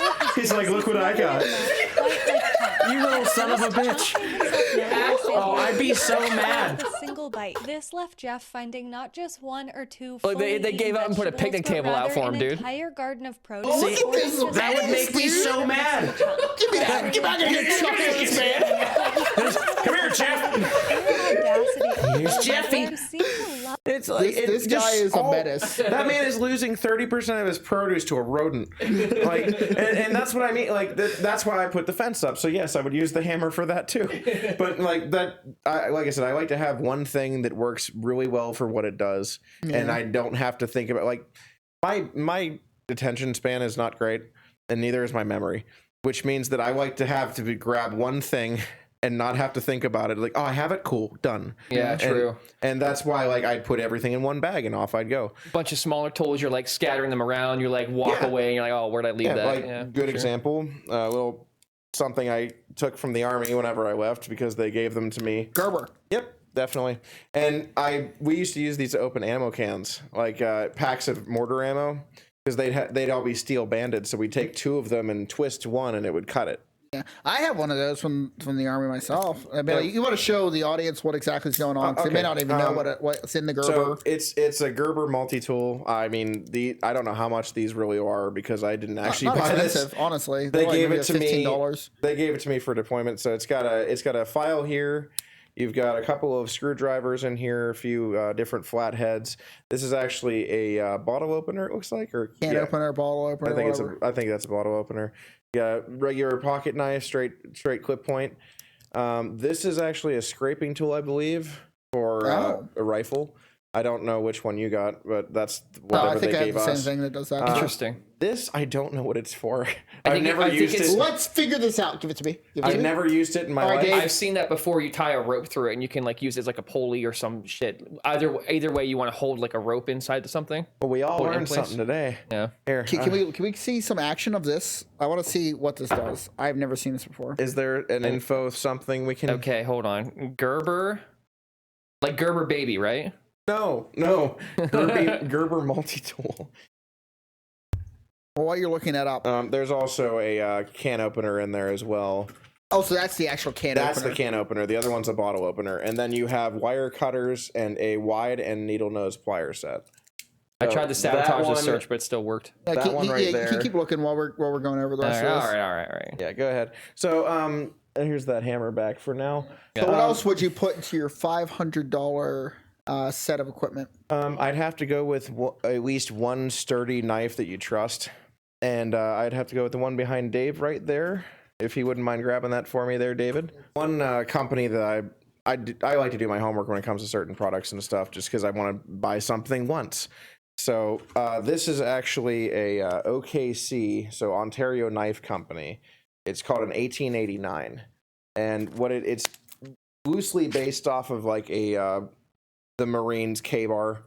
It's got a rubber grip to it, and it's actually really sturdy. I like to keep a good edge on this thing, and it's really, really durable. Plus, it has a framed sheath, which helps make sure that one, you're not going to go through the sheath when you put it back and 2, it's just going to help protect the blade itself from rust and what have you. Okay. I like to spray a little bit of oil in there once in a while, so that way it has like something in there, a not wet environment to keep it in, so it doesn't get itself ruined if I leave it in storage or something. Yeah. What's nice too is there's also a strip on the back which will allow you to put it like say Molly into type body gear. armor or something Yeah. like that.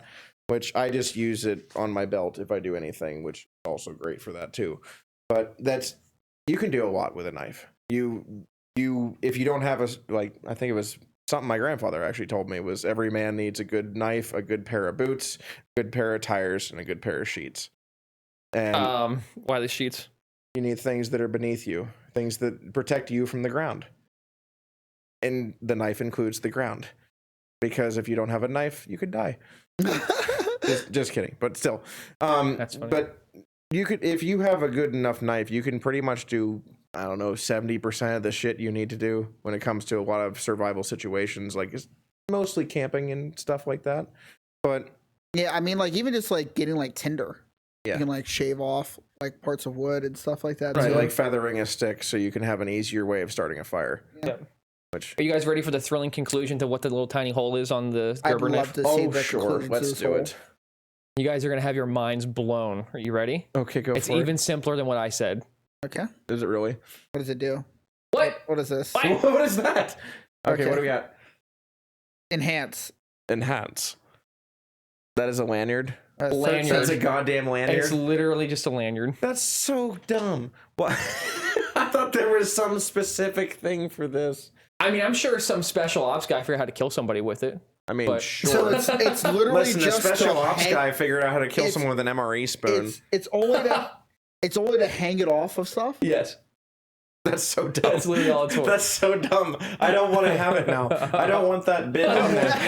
You take out your pocket, just throw it. I'd rather have another screwdriver. I'd rather have a 5th screwdriver than that. Okay, give me the hex screwdriver, the little 6-point Yeah. thing. That's The never star- on anything. star point. Yeah, that's never on anything. Why can't I have that? So what else alright. do we have here? I want to try and get through the next. Sorry, go ahead. Sorry. Jeez. Go ahead, and Whoa. I'll just set that there. Stay too. on task. Okay, I'm trying. On task. I'm trying. Okay, I'm waiting for you. I'm sorry. So okay. we're like $200 into our build here. That knife was. I think that hammer is probably about $30. The knife itself is probably 40. So that's How much was that depends. Have you been to the sporting goods lately? Actually, that Fulton flashlight right there, the elbow flashlight. Having a light source is kind of an underrated thing. Yeah, for At least sure. I think it is, because if you're out in the middle of nowhere, or you're in a, like, say you got a root cellar, someplace you store your food or whatnot, there ain't no light down there. Your power went out months ago. You got to have something to be able to see, right? Which actually, the pouch on the side of the backpack, I have something for that as well. The side. Thank you, Dave. So I actually have this, which is, standard Fulton flashlight, except that I've adjusted it. So this is what you expect for a normal. It's cool. I'll get that in a second. There we go. Thank What's you. going on over Appreciate there? it. Sorry. No, you're good. So what you expect, like I went to basic, you went to basic, you know what this is. I actually found a conversion kit that was like $12, and you can get a LED lens to put in, or a LED bulb to put in this, which increases the output of lumens Right. up to But 400. it's at the cost of consumption of power. Yeah. Oh, that's the other part of this. Why it's so light is actually because it has a conversion kit for the batteries.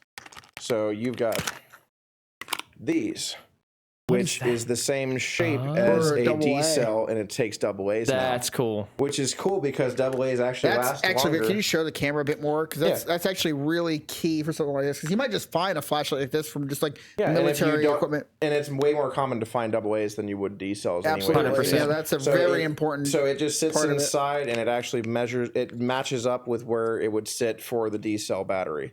I see. It's got So- some like copper lining or something on Yeah, the, it's got a contact in there. contact. You can see, and it actually uses the battery itself for the top, for the top positive. the positive charge. So a dumb moment for me. Are D batteries and AA's not actually different voltages or something like that? Because I always assumed that they had to have been like different voltages or Yeah, That different. is something I'm not entirely sure about. I just know Let me that. see this. I need to inspect this. Does this turn on?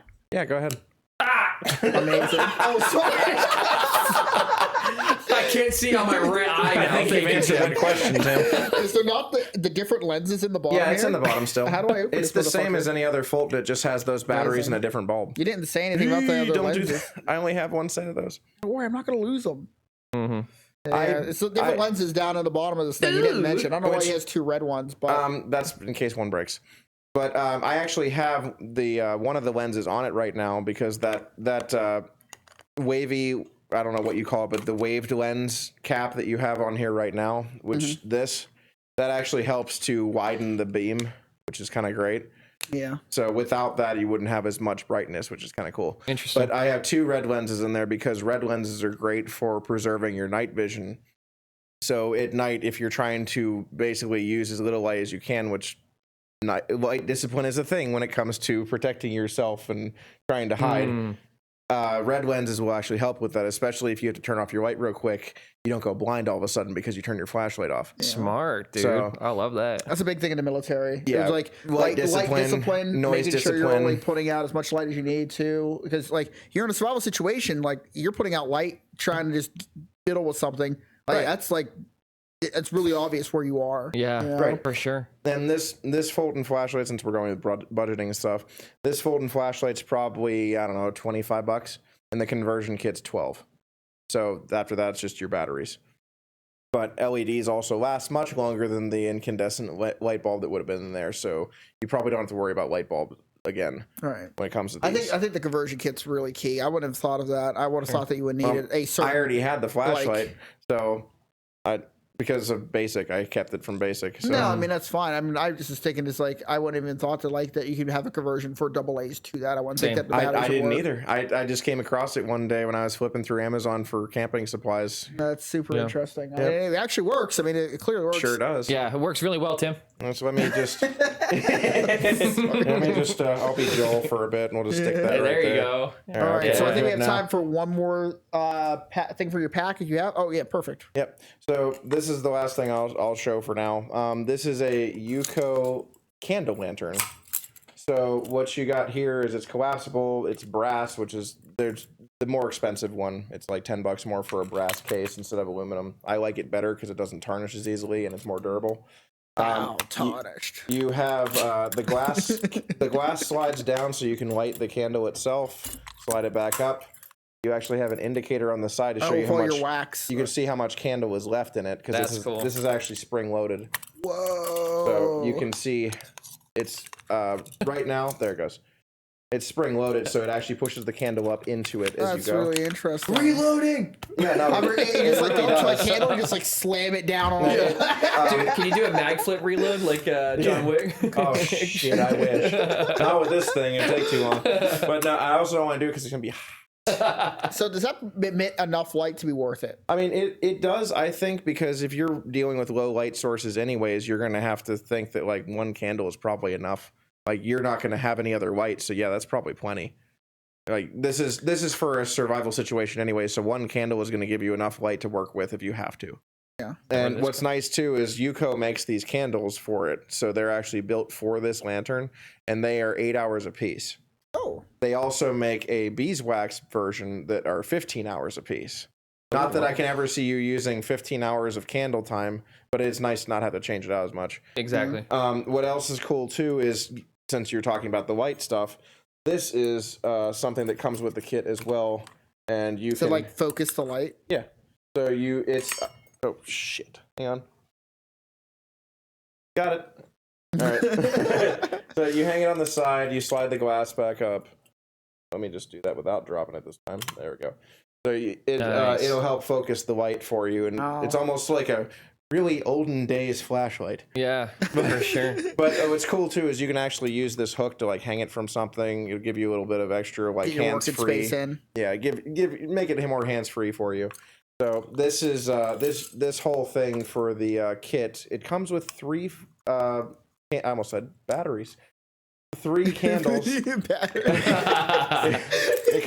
old Olden battery. The Olden batteries. Do you have another converter that turns this big? Sorry. Yeah. Well, no, the converter is the beeswax candles. Yeah, I was gonna say turns AA into wax. What's cool too is when you fold it down like that, it's hard to see, but the lid here actually will put the candle out for you when you close it. Nice. Which is nice. Just starve it. But it folds. I need to stop throwing things. I'm sorry. What's cool is this. It folds. It slinks down to this size, which is really good for if you're kind of keeping a backpack or something else. I think this whole set for this Yuko here is supposed to be with this reflector and everything else is $40, and it comes with 3 candles. Okay. So, and you can buy a whole box of candles of like I have one because it was on sale once for like 50 candles in a box or something. But like, if that's what if you're willing to use that and you're okay with the lower light, which you're gonna, it's just reliable because you with the glass and everything, it's wind resistant.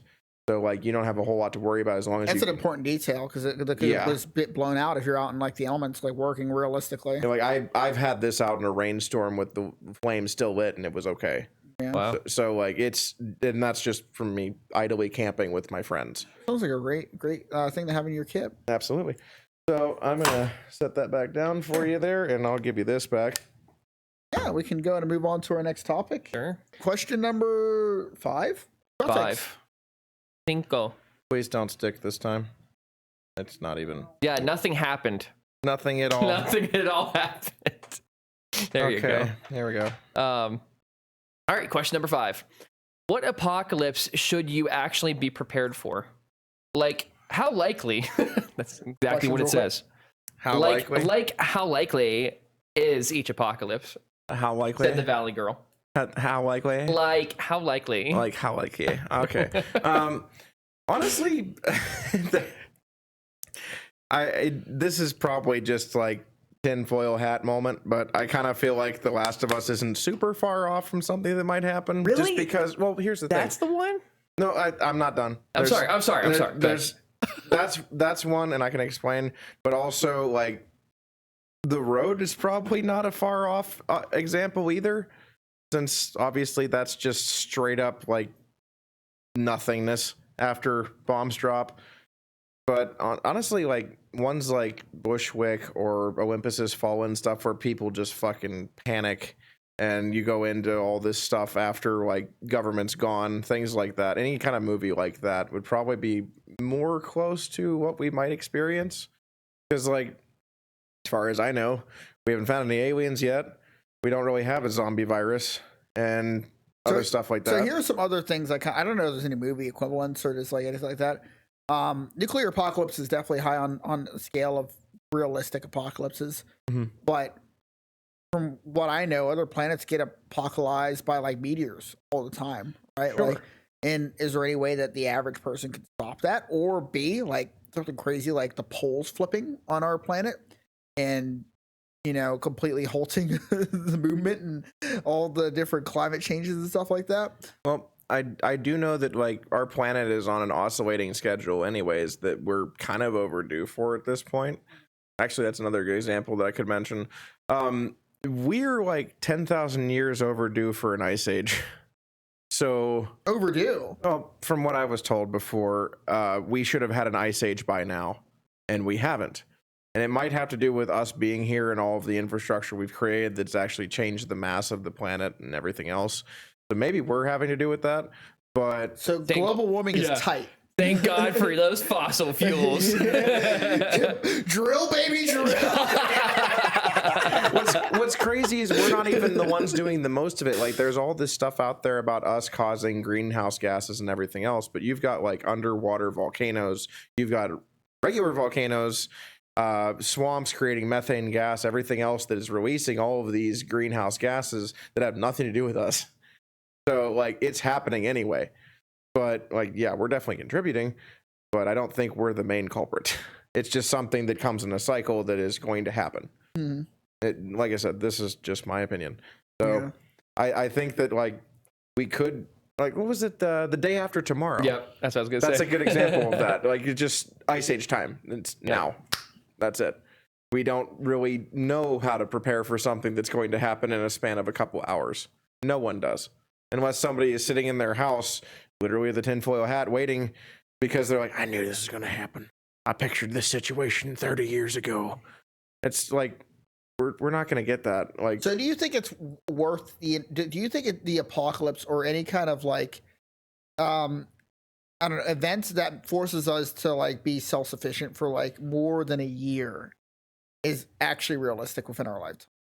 within our lifetime? I mean, I can speculate. I think that it might be.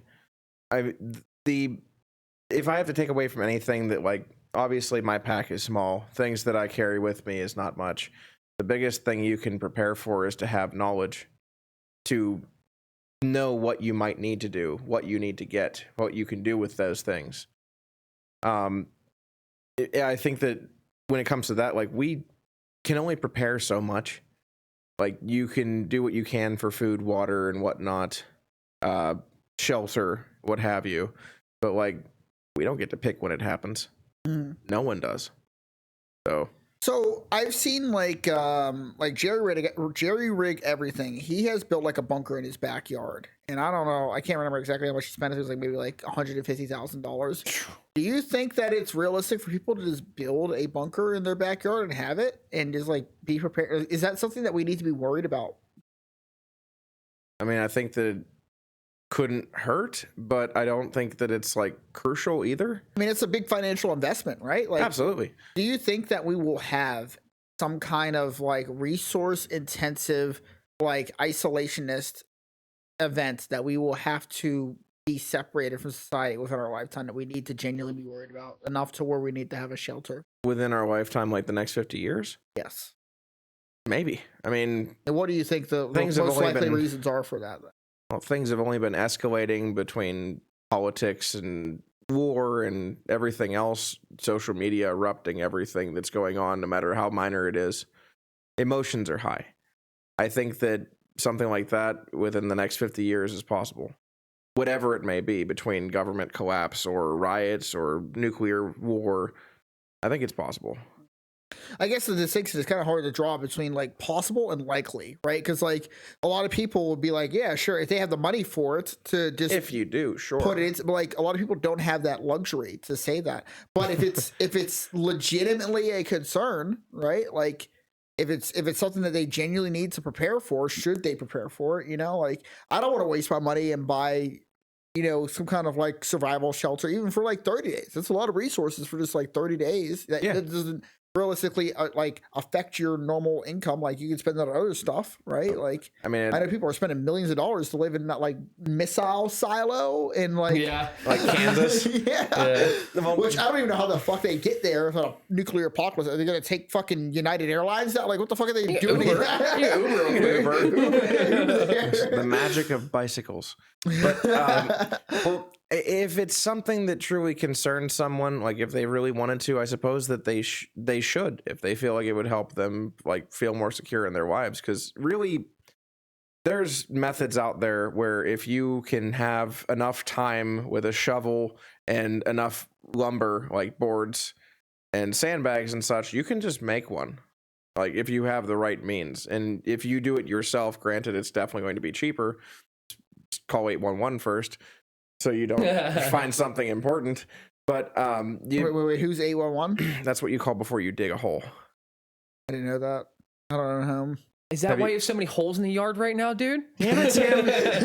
I just like digging. Dig first, ask questions later. His name shall forever It's be my yard. Doug instead of Tim. Dig Doug. That's a fun game, though. Dig Dug is a good game. He's living it in real life. Yeah, I don't remember. Sorry, what I was gonna say, would you like my philosophy on this? Sure, let's go go for it. Very briefly. I'm sorry, I'm not the guest. Let's go for it. But I think there are degrees to how you structure a life, right? Depending on how financially well off you are. Sure. If you are a hand-to-mouth, lower caste person living in India, you're not worried about paying your electric bill. You're worried about eating that day. Yes. Okay, we extrapolate that. Lower middle class America, you're worried about paying your rent, your water bill. feeding your kids. feeding your kids. You're middle class America. You're worried about how do I save for college for my kids. Okay. Upper middle class America, you're like, okay, how do I prepare for the apocalypse if it happens? You know what I mean? I feel like there's a scale. There's an income level where that kind of thinking makes sense. You might not be wrong. I feel like there's a scale there between money and paranoia.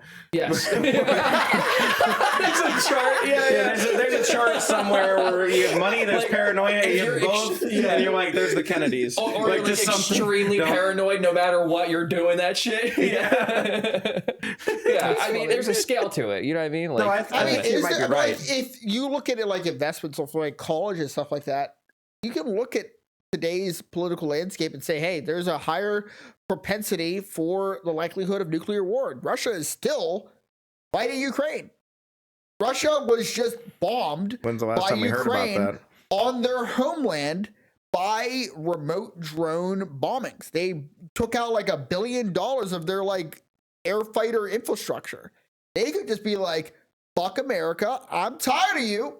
And they could just get crazy and just like send out these nukes that don't have as much of a nuclear reactive yield, which we'll get into for the next question, and just try and just, I don't know, obliterate us before we're a factor anymore. Doesn't that sound like Red Dawn?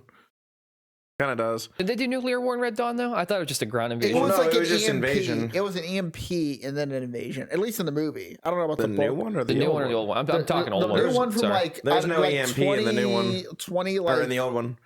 Yeah. like 2009, I think maybe Red Dawn. I don't know when it was, but like I haven't watched the new one. they shot a nuke off and then it disabled all infrastructure in the entirety of the U.S. and then they invaded North Korea and like Russia or something. Which brings up an interesting concept too. Having an EMP in the first place, how many people can really deal with just not having power or internet? I can't. Half the continent just kills themselves immediately. Oh my god! Ain't worth it. I'd be in my basement with my. There you go. I'd be in my basement with my candle lantern reading a book. Yeah. Like I'm fine. It's good. My plants don't need internet. Yeah, true. We'll be fine. I'll kill that groundhog and eat it. I'll kill the groundhog. Listen, man, if Today's the day. there's no rules, he's going down. You're the only thing in control of my life, groundhog. I'll chuck a javelin at him. It'll be fine. You're getting Joke's on you if you think I don't have a javelin too. This is what we call trickle down economics. What'd you say about the javelin? I said I'll chuck a javelin at him, and joke's on you if you think I don't have one. Oh, gosh. Listen, I wanted to He's learn how to very use prepared, stuff. everybody. I wanted to learn how to use anything that piqued my interest, so I have a lot of different weapons just to learn how they work. You're just like half naked, just like on your top balcony of your Just a kilt. Just a kilt.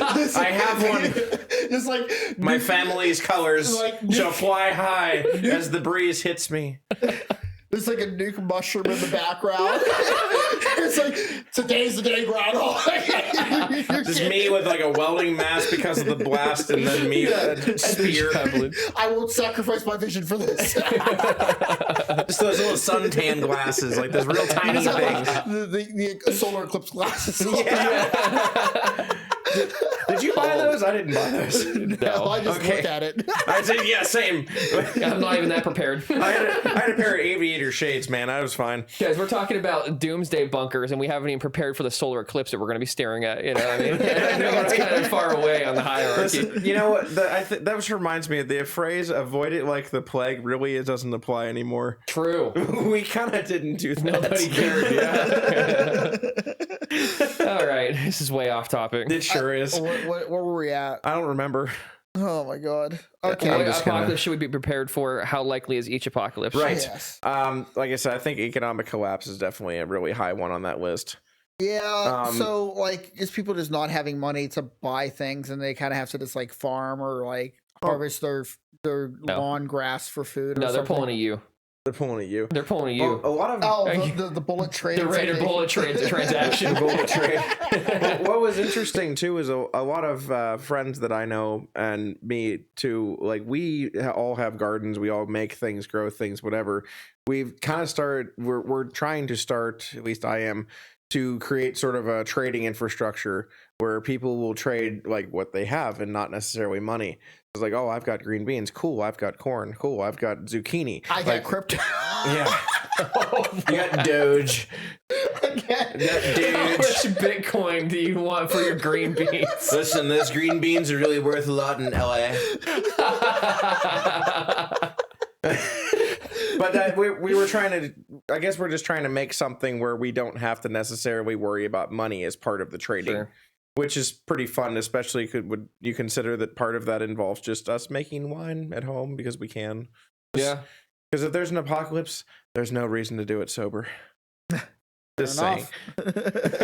Just saying. I will contest against We're that. already well on our way. Welcome to Shot Takes, viewers. That's right. Buckle up. Anyway, So yeah, most likely apocalypse is nuclear. Then we're thinking. That's what he's. I would is it nuclear and insinuate also that the Last of Us? Like, nuclear, The Last of Us, or economic, I not necessarily in that yes. order. Yeah, So, I like- apologize for laughing at the Last of Us one. Do you want to make your case for that now? I would just honestly, the only reason I'd make my case on that was I heard some rumors, and part of it was that one, cordyceps is a real thing. Yeah. One thing that they had in The Last of Us, the show, which they didn't have in the game, was that interview at the very first episode. with the bread and the wheat and everything, right? Talking about how those guys on the talk show were talking about how cordyceps just needs to be able to mutate slightly to change its tolerance of heat. That was a real conversation that happened once. And they had a conversation in the very first episode. The very first episode of The Last of Us is absolute cinema. Yes, absolutely. And there was a very simple conversation that they kind of planted at the beginning of the show where like they decided not to eat pancakes that morning. And pancakes was like one of the many things that could have had cordyceps in it that would have gotten them infected. I'm so screwed. Are you a big fan of flapjacks? Part of it, yes. And I also do, I have a supplement of mushroom gummies, which have cordyceps in it. Wait, what? It's I have ADHD, so I do this to help me with my focus. So there's mushroom gummies that exist out there that have lion's mane, chaga root, and cordyceps, and all three of well, not root, but yes, mushrooms, and all three of those are actually supposed to help you with your focus as well as just normal body function. Okay, so I'm killing So you. if anybody's gonna be immune, it's gonna be me. Just saying. So my first fight in season 1, episode 1 is you when you turn. And then my second fight is him when he comes for my pancakes. I'll be like season 3, episode 3. You just wait for my clicker cosplay. I'll show up at your front door. Oh God, I would love to see you make one of those. You guys haven't seen our episode with him with his Silent Hill cosplay for Pyramid Head? You need to check that shit out because he's an excellent cosplayer. For reference, me and my friend are currently in the works for making a clicker set. Let's go. I want to see that. That's Between me and my awesome. friend, we're going to be a priest and a nun. That's cool. But anyways, so all right, we're on to the final question. We're of on the Shot last Takes. one. Okay. We are. So final question of the night. Why am I spinning? Holy why smokes, are we why are you bothering to spinning? spin? Are you toasty? Oh, You look and toasty. sound toasty. He's a little giggly. You know what else would be nice? Some midnight mac. You can Oh cook my me some God. midnight mac in your little thing, DJ. Ask me nicely. Ask me nicely. I don't. Do you want to trade? Do you have Fireball? I have a fireball. You got a vodka? Let's trade. just. Oh, there we go. There we go. Look at that. That's how trading works. See? Hold on, let me finish this transaction. All right. Here we go. All right. Last question tonight. Do you think America's Golden Dome will cause more problems than it solves? Now, What is the Golden Dome, first off? I can explain the Golden Dome a little bit, and I know DJ isn't like super up to snuff on what's going on with this Golden Dome. Not at all. So, I want to just give all the credit to Donald Trump because I think this has been just like a plan that America has wanted to have for a while, but hasn't had the resources to or the political momentum to do. So it didn't start with him. Yes, but like Well, it's been talked about a long time. he might have been like the one who really like pushed it over the line. But like it's been a plan for a while. Anyway, the Golden Dome is this idea that Israel deals with these missile strikes and everything like that, like near like if not weekly, daily, depending on what part of the year it is. Mm-hmm. And it is a means to stop missile strikes from hitting their country. America does not have this. We just have Nothing. our ships that can just go out and do the missile strike. We don't have to worry about them. I thought we had counter missiles at least that would be able to, when they detected one was coming, they'd be able to send a missile at it and stop it in the air. They do have like things that like there is missile deterrence, but it is not just like, it's not at the point where, as far as I know, it's very hard to speak on because I'm not as super educated on it, but I still want to talk about it because it's very important because this is going to happen within the next couple of years, really. Sure. There is infrastructure that exists, but it's not at the scale that we would need to prevent genuine threats to America when it comes to modern missile technology. So the issue is modern missile technologies that nations like China specifically have what are called hypersonic missiles that travel at a speed that is much greater than any interception technology can get to, except for today or now, or what they aim to do. Oh, that vodka. Sorry. Yeah. So really what I'm getting at here, there's multiple parts to this. One, when you're dealing with hypersonic missiles, which are traveling at a crazy high pace of speed, in intercontinental ballistic missiles, Good job. ICBMs. ICBMs. I'm a little cooked, so fucking forgive me. No, you nailed it. Good job. It goes into outer space and then uses that speed from not having gravity or atmosphere interfere with its momentum to come down and hit us. And it is a very difficult thing for modern defense technology to deal with. The core of the question that I'm trying to get to is whether or not we could have the capabilities to stop these missiles. And even if we do, is this a good or a bad thing for society? If we have the ability to stop these missiles, that's going to remove the ability for us to have nuclear deterrence, in the sense that, like, because they have nukes, we're not going to nuke them. Because we have nukes, they're not going to nuke us or whatever else. But if we have the ability to stop them, theoretically, even at some percentage, like of 70-80%, like, would that embolden them to try and nuke us as a result? So with that system in place, it would basically be able to it would make them know that they would essentially, they would possibly be able to put it on their own soil if we were to stop it in its place. Mm-hmm. Right? I think that it would have a lot to do with what the old phrase, mutually assured destruction, where if we go, they go, if they go, we go. And basically, like, I think they would have a chance of at least taking the whole thing off the table, at least to a degree. What do you mean taking the whole thing off the table? Like nuclear missiles hitting us, or us hitting them, and them hitting us. Hitting us. Damn it, Johnson! Listen, Florida man can take it. But anyway, no, I misspoke. But no, us hitting them or them hitting us. Where I think that if that system was in place, you mentioned that they already have something like that.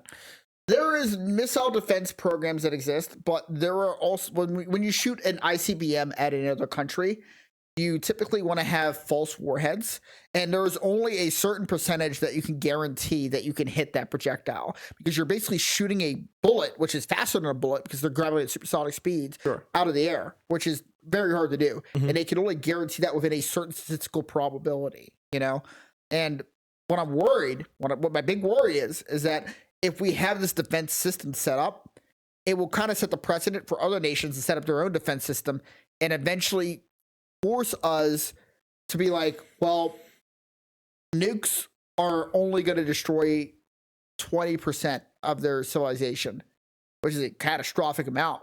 But in the ground scale of war, right? Like, is it that much?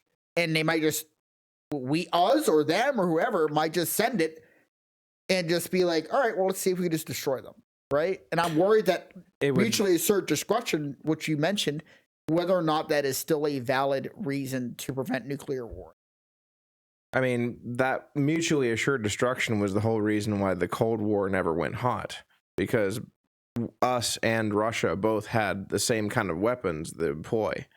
So I think that maybe with this system, which you said before that other countries already have something like that, or at least a few of them do, it kind of just puts us on the same level as them, which, like, it only works as far as us having the ability to see it coming in the first place, which gives us an advantage, I think, at least to prevent our own people from getting hurt.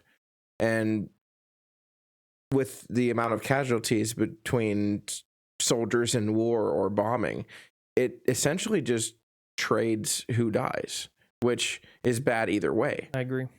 So I don't know. I think that it could help us just because it would be more of a deterrent than anything else. Would it be a deterrent? Right? So like you have like a big navy and then the other nation has a big navy. But like if total destruction is not on the table anymore, would that not just enable you to be like, well, we're just going to test you and see how actually powerful your navy is? In the sense that like we're going to see how powerful your actual defenses are against nuclear war. I don't know if it's going to guarantee that, but it certainly puts it back on the table, right? Because there was no way to counteract nuclear warheads before today. Or before recent history. Theoretically. Before this concept. If it works out. Cold War. Before this concept was brought up. Yeah. Yeah. But now we have the ability to stop these nuclear warheads in space or before they reach our continent, which could still affect our livelihoods. Sure. It definitely could. I think that part of it would just be that if we were to do such a thing, there would just be they would have to find, whoever would be trying to wish us harm would probably try to find another way to do so. And by that, maybe it would be to stop us from having such a thing, which honestly, the easiest way to deal with something like that would be to shut off our internet. Something that would be crucial to making the system work. I mean, interesting you think you brought that up, right? Because like China is one of those countries that has tested. You're not supposed to. There is a international law that prohibits the warfare in space, basically. But China and Russia, I believe, as far as I remember, they have both basically taken kind of pop shots, so to speak, at whether or not this is still within the bounds of their ethics, I guess I'll say. So China, ethics, like if it was something they should do. Yeah, policy, so Russia specifically has tested. I think it was Russia, or was it China? I'm pretty sure it's Russia. They tested so there's different satellite ranges around the planet, and there's what's called dead orbit outside of that normal satellite range. They brought a satellite from dead orbit back into our orbit, like normal like satellite orbit, to see if they could grab onto a satellite and basically throw it into dead orbit, which would disable internet or whatever else, right? So out of the gravity well of the planet.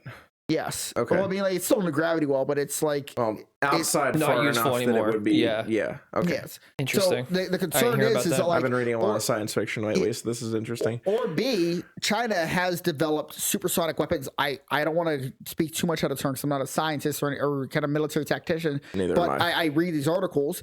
So China has developed a supersonic weapon before America.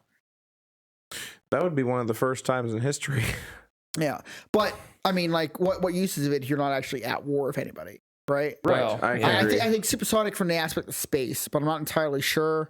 I'm sure America has equivalents in some manner, but it's the aspect that they are still there. They're not like some podunk country. They're still a genuine threat to, the function of the world order, effectively, right? They're still a formidable They're not asset. They're still a formidable entity. Mm-hmm.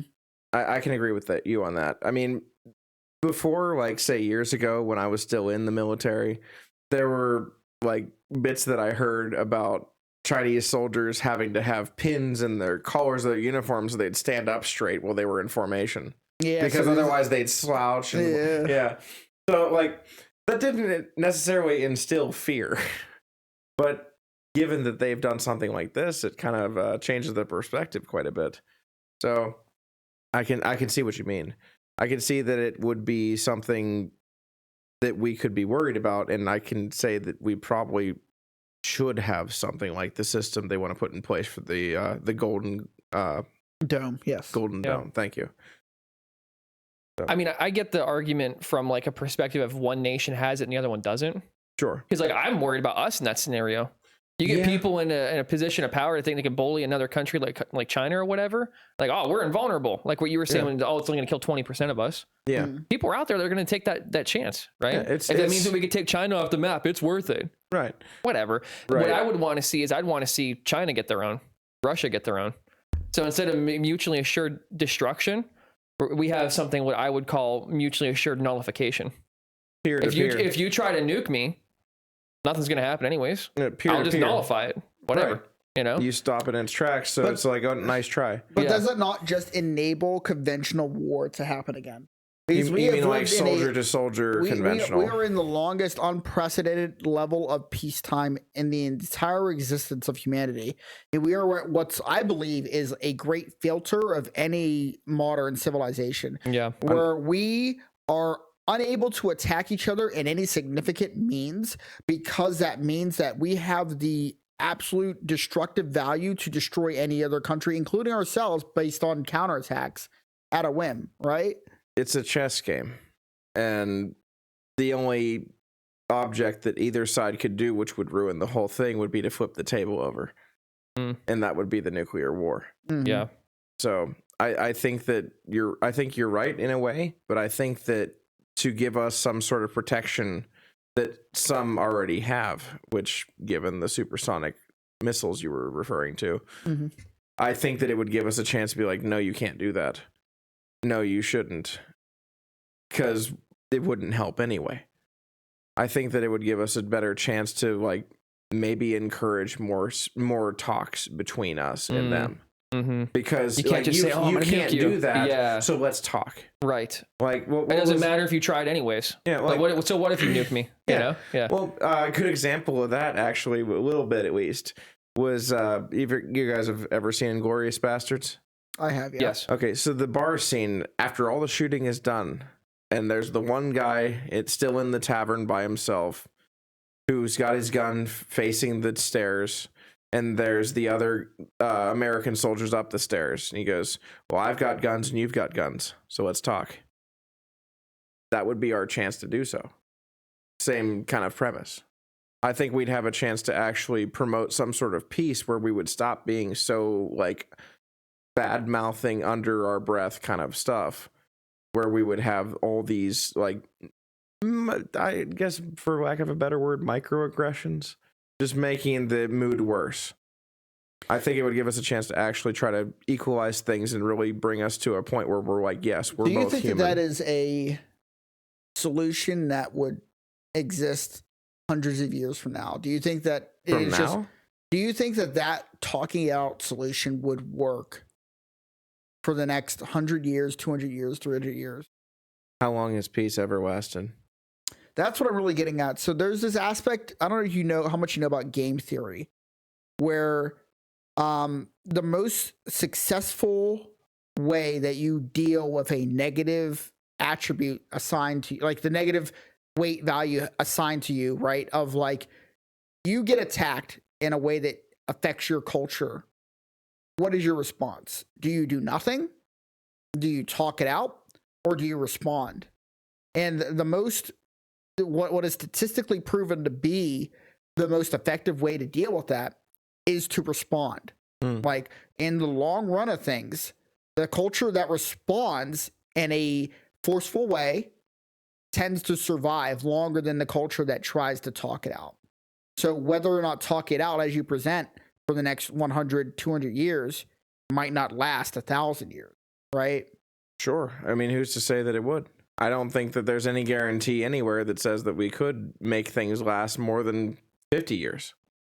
I mean, the understanding only lasts a generation, where you have these people that talk to these people. They have an agreement between each other, but you had to be there. So That's like, true, if you've got more people later down the road, like, why did they say that? We're better than them. We've got this, we've got that. Why didn't they say this? It all just goes further and further from what we started from, because the people weren't there. They don't have the experience. So I think I believe it was Ronald Reagan that said, freedom is, our country is only a generation away from destruction. And I think that kind of goes along with that, where we we have people now that can talk to each other. We can reach a perfectly peaceful understanding where no one will fight.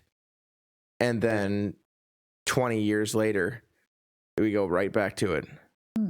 I think that there's no way to really truly understand the difference unless we can basically create a unification in the first place where we're all just people. Yeah, and I really hope that certain aspects of society that are kind of harder to analyze kind of remedy that problem just without us even noticing. You look at something like the advent of social media and how quickly information travels across the planet.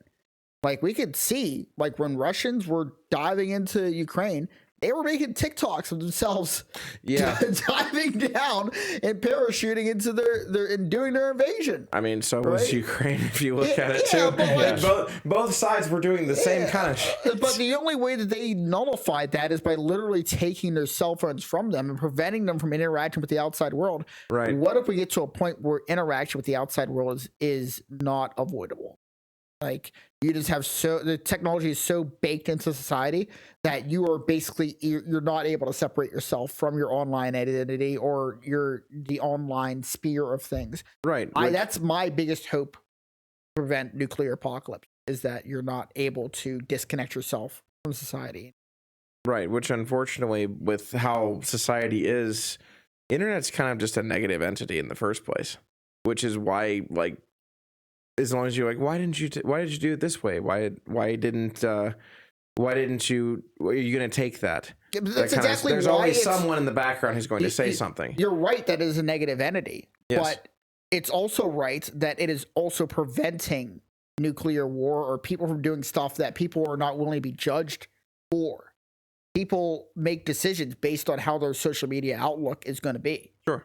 You know, so. I don't know. We think the internet's this big, awesome thing preventing this, but like, why did the Cuban Missile Crisis not happen then? Internet wasn't around for that. The Cuban Missile Crisis definitely happened. No, I'm saying like, why did that by not? That I mean it why did almost that escalate? was bad. Right. So why did that de-escalate and not escalate whenever the internet was not around? That's a good when point. social media was not around. I'm not saying it's impossible to avoid those situations, but I think that community policing certainly has an effect, right? Like you can't just be a total, complete bad guy.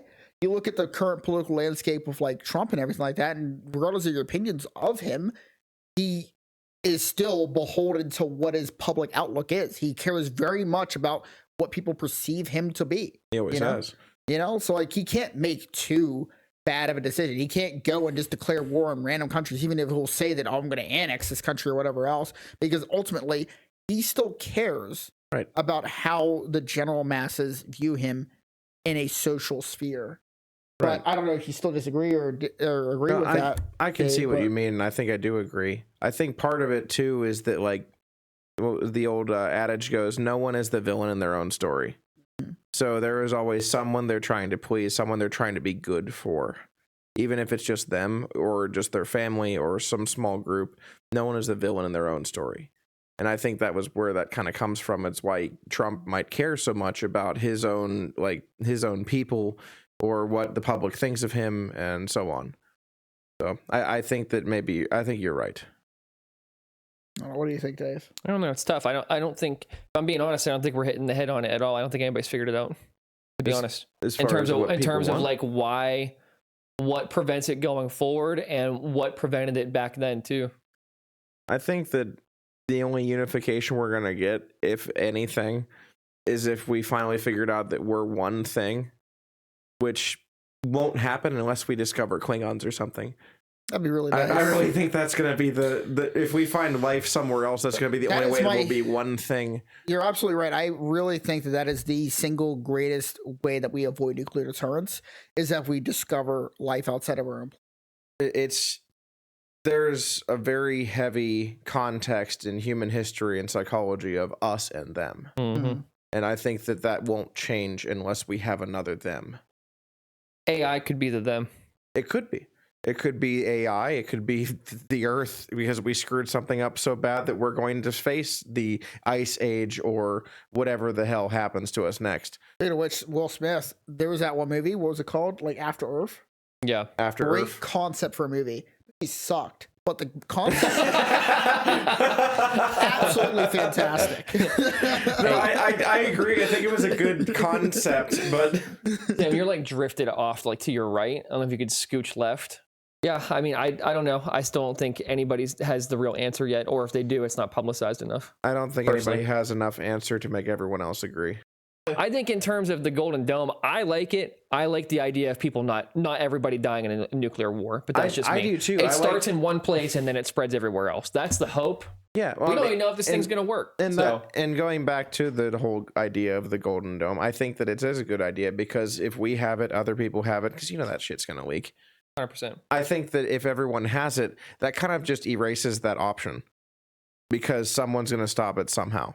Even if it's like, But if it's not 100%, it's still not stopping it. well, it's, I don't think you need to fully stop it. I mean, look at Hiroshima and Nagasaki. We nuked 2 cities. But I feel like the aspect of And like, because we were the if it's first to not- have it. if it's not completely stoppable, right, you're leaving room for people to try and take advantage. Yeah, but they're already doing that now. People take advantage of everything that we got. Yeah, but like There's this always is going to be very someone. like needling type of taking advantage. It isn't like they're trying to invade Arizona. No, that's fair. They're invading places that like they consider their homeland. We're right? going to Like, invade just Connecticut. It's like It's small enough that we can hold it down. Connecticut was our land. Oh boy. All right, we're closing it up. We're closing up shop here. All right. I mean, like, it's very difficult to reach a conclusion on any of these topics. I just want to talk about it and kind of get people's opinions, your opinions. It's good. I think it's good to have that perspective, or at least to think about it, give you a little bit of a picking of a brain. So, For sure. I agree with you. All yeah. right. Well, I've been Tim from Shot Takes. That's been DJ. That's been Dave. Think responsibly, viewers.